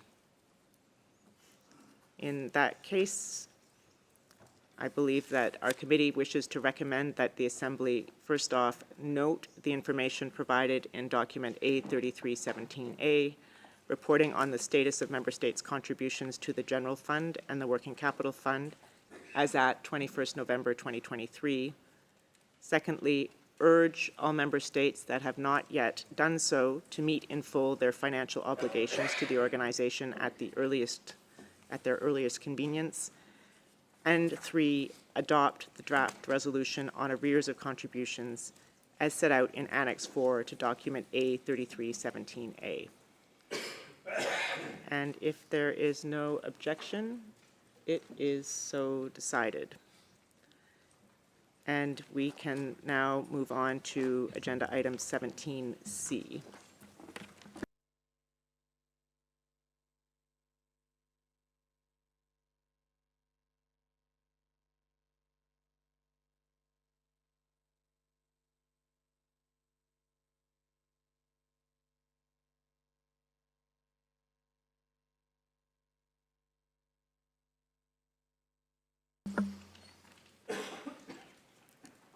Secretariat's testing me to make sure that I'm not asleep. So we'll continue with Agenda 17C, which is on resource management and the results-based budget for 2024 and 2025. So, as I just said, this item concerns the outcome of the Council's considerations at its 129th session and 130th session on the Secretary General's budget proposal for the next 2 years, including a draft Assembly resolution on results-based budget for the 2024-2025 biennium, as set out in document A3317C and its addendum. To begin with this item, I would like to thank the Secretary General for his budget proposals for the forthcoming biennium and of the proposed changes to the financial regulations which are addressed in the document. I would now invite members of the committee to comment in light of the Council's own consideration and endorsement of the Secretary General's budgetary proposals and on the amendments to the financial regulations contained in document A3317C and its addendum. So are there any comments? I see the card of Germany. You have the floor, please. Yeah, thank you, Madam Chair. Just firstly, thank you very much for preparing the result-based budget to the Secretariat and to the staff that was involved in providing this. We understand that it's a main challenge will be, again, inflation rate and the staff costs for the IMO, so it's very comprehensible that the contributions will need to be increased over the next terms, for the next biennium, and although it will be below the zero nominal growth. With regard to budgetary assumptions, my delegation agrees to an additional MEPC meeting in 2025 and also an additional meeting for meeting days for the TCC. Nevertheless, we would still like to ask the Secretariat to closely monitor the inflation rate and, of course, the exchange rate between the United States dollars and the British pound, and report back to the next regular session of the Council about the recent developments on this. Having said this, Germany agrees with the proposed result-based budget for the next biennium. Thank you, Madam Chair. Thank you very much, Germany. I don't see any other delegations wishing to take the floor, so I think we can note the comments early that Germany just made, and we can also note from the report of the Council that it has endorsed the Secretary General's proposals contained in this document and its addendum. And on the basis of our discussions in this committee, again, subject to the comments made by Germany, which I think were generally in agreement, we can commend the Secretary's budget proposal for the forthcoming biennium to the plenary. I further believe that the committee can agree to the amendments to the financial regulations proposed in Annex 2 of document A3317C Add 1. So if no one objects, then I take it that the committee recommends to the plenary to take note of the information provided in these documents, then taking account of the outcomes of the Council's consideration of both the Secretary General's budget outlined, contained in document C-129-6, and his final detailed budget proposals contained in document C-130/5 and its addendum, as updated in document A3317C Add 1, to approve the proposed results-based budget for the 2024-2025 biennium through adoption of the resolution set out in Annex 1 of document A3317C Add 1, and finally, to approve the amendments to the organization's financial regulations through adoption of the resolution set out in Annex 2 of the document A3317C Add 1.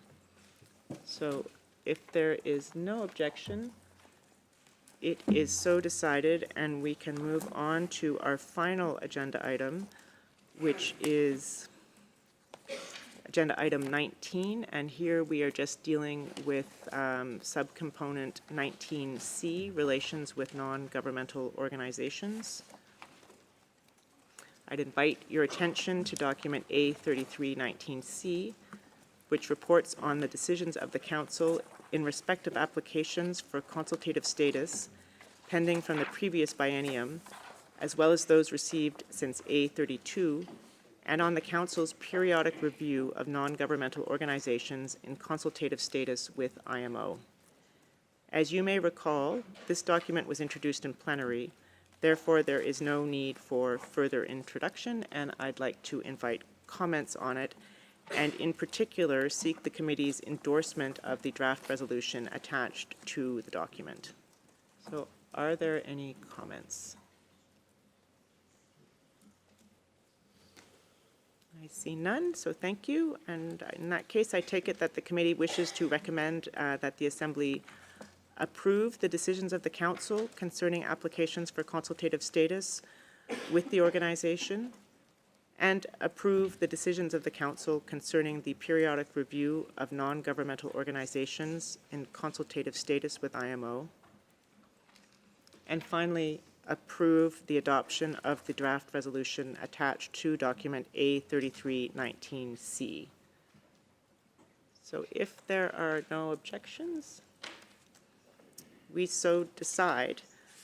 And that completes our formal agenda. So I would now like to consider whether there is any other business, which is agenda item 3. So I open discussion on this item by inviting delegations to raise any other business. And clearly you are feeling the need to get out of this room and into the London night, so I don't see any other proposals for any other business. So I wish to inform the committee that our next session will be tomorrow, and at that point we will adopt our report. And then on Wednesday I will introduce our report on behalf of the plenary. Just let me turn to the Secretariat with respect to what time we will be taking up our report.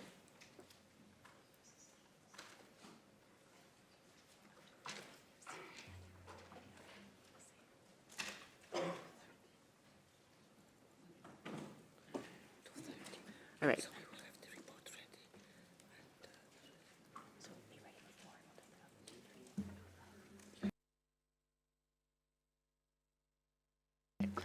All right, sorry about that brief interruption. So we will take up the report at 2:30 tomorrow.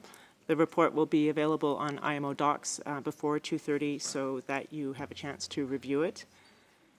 And so this brings us to the end of our agenda and of the committee's work. So thank you so much for your participation, and I wish you a very good evening. Thank you so much.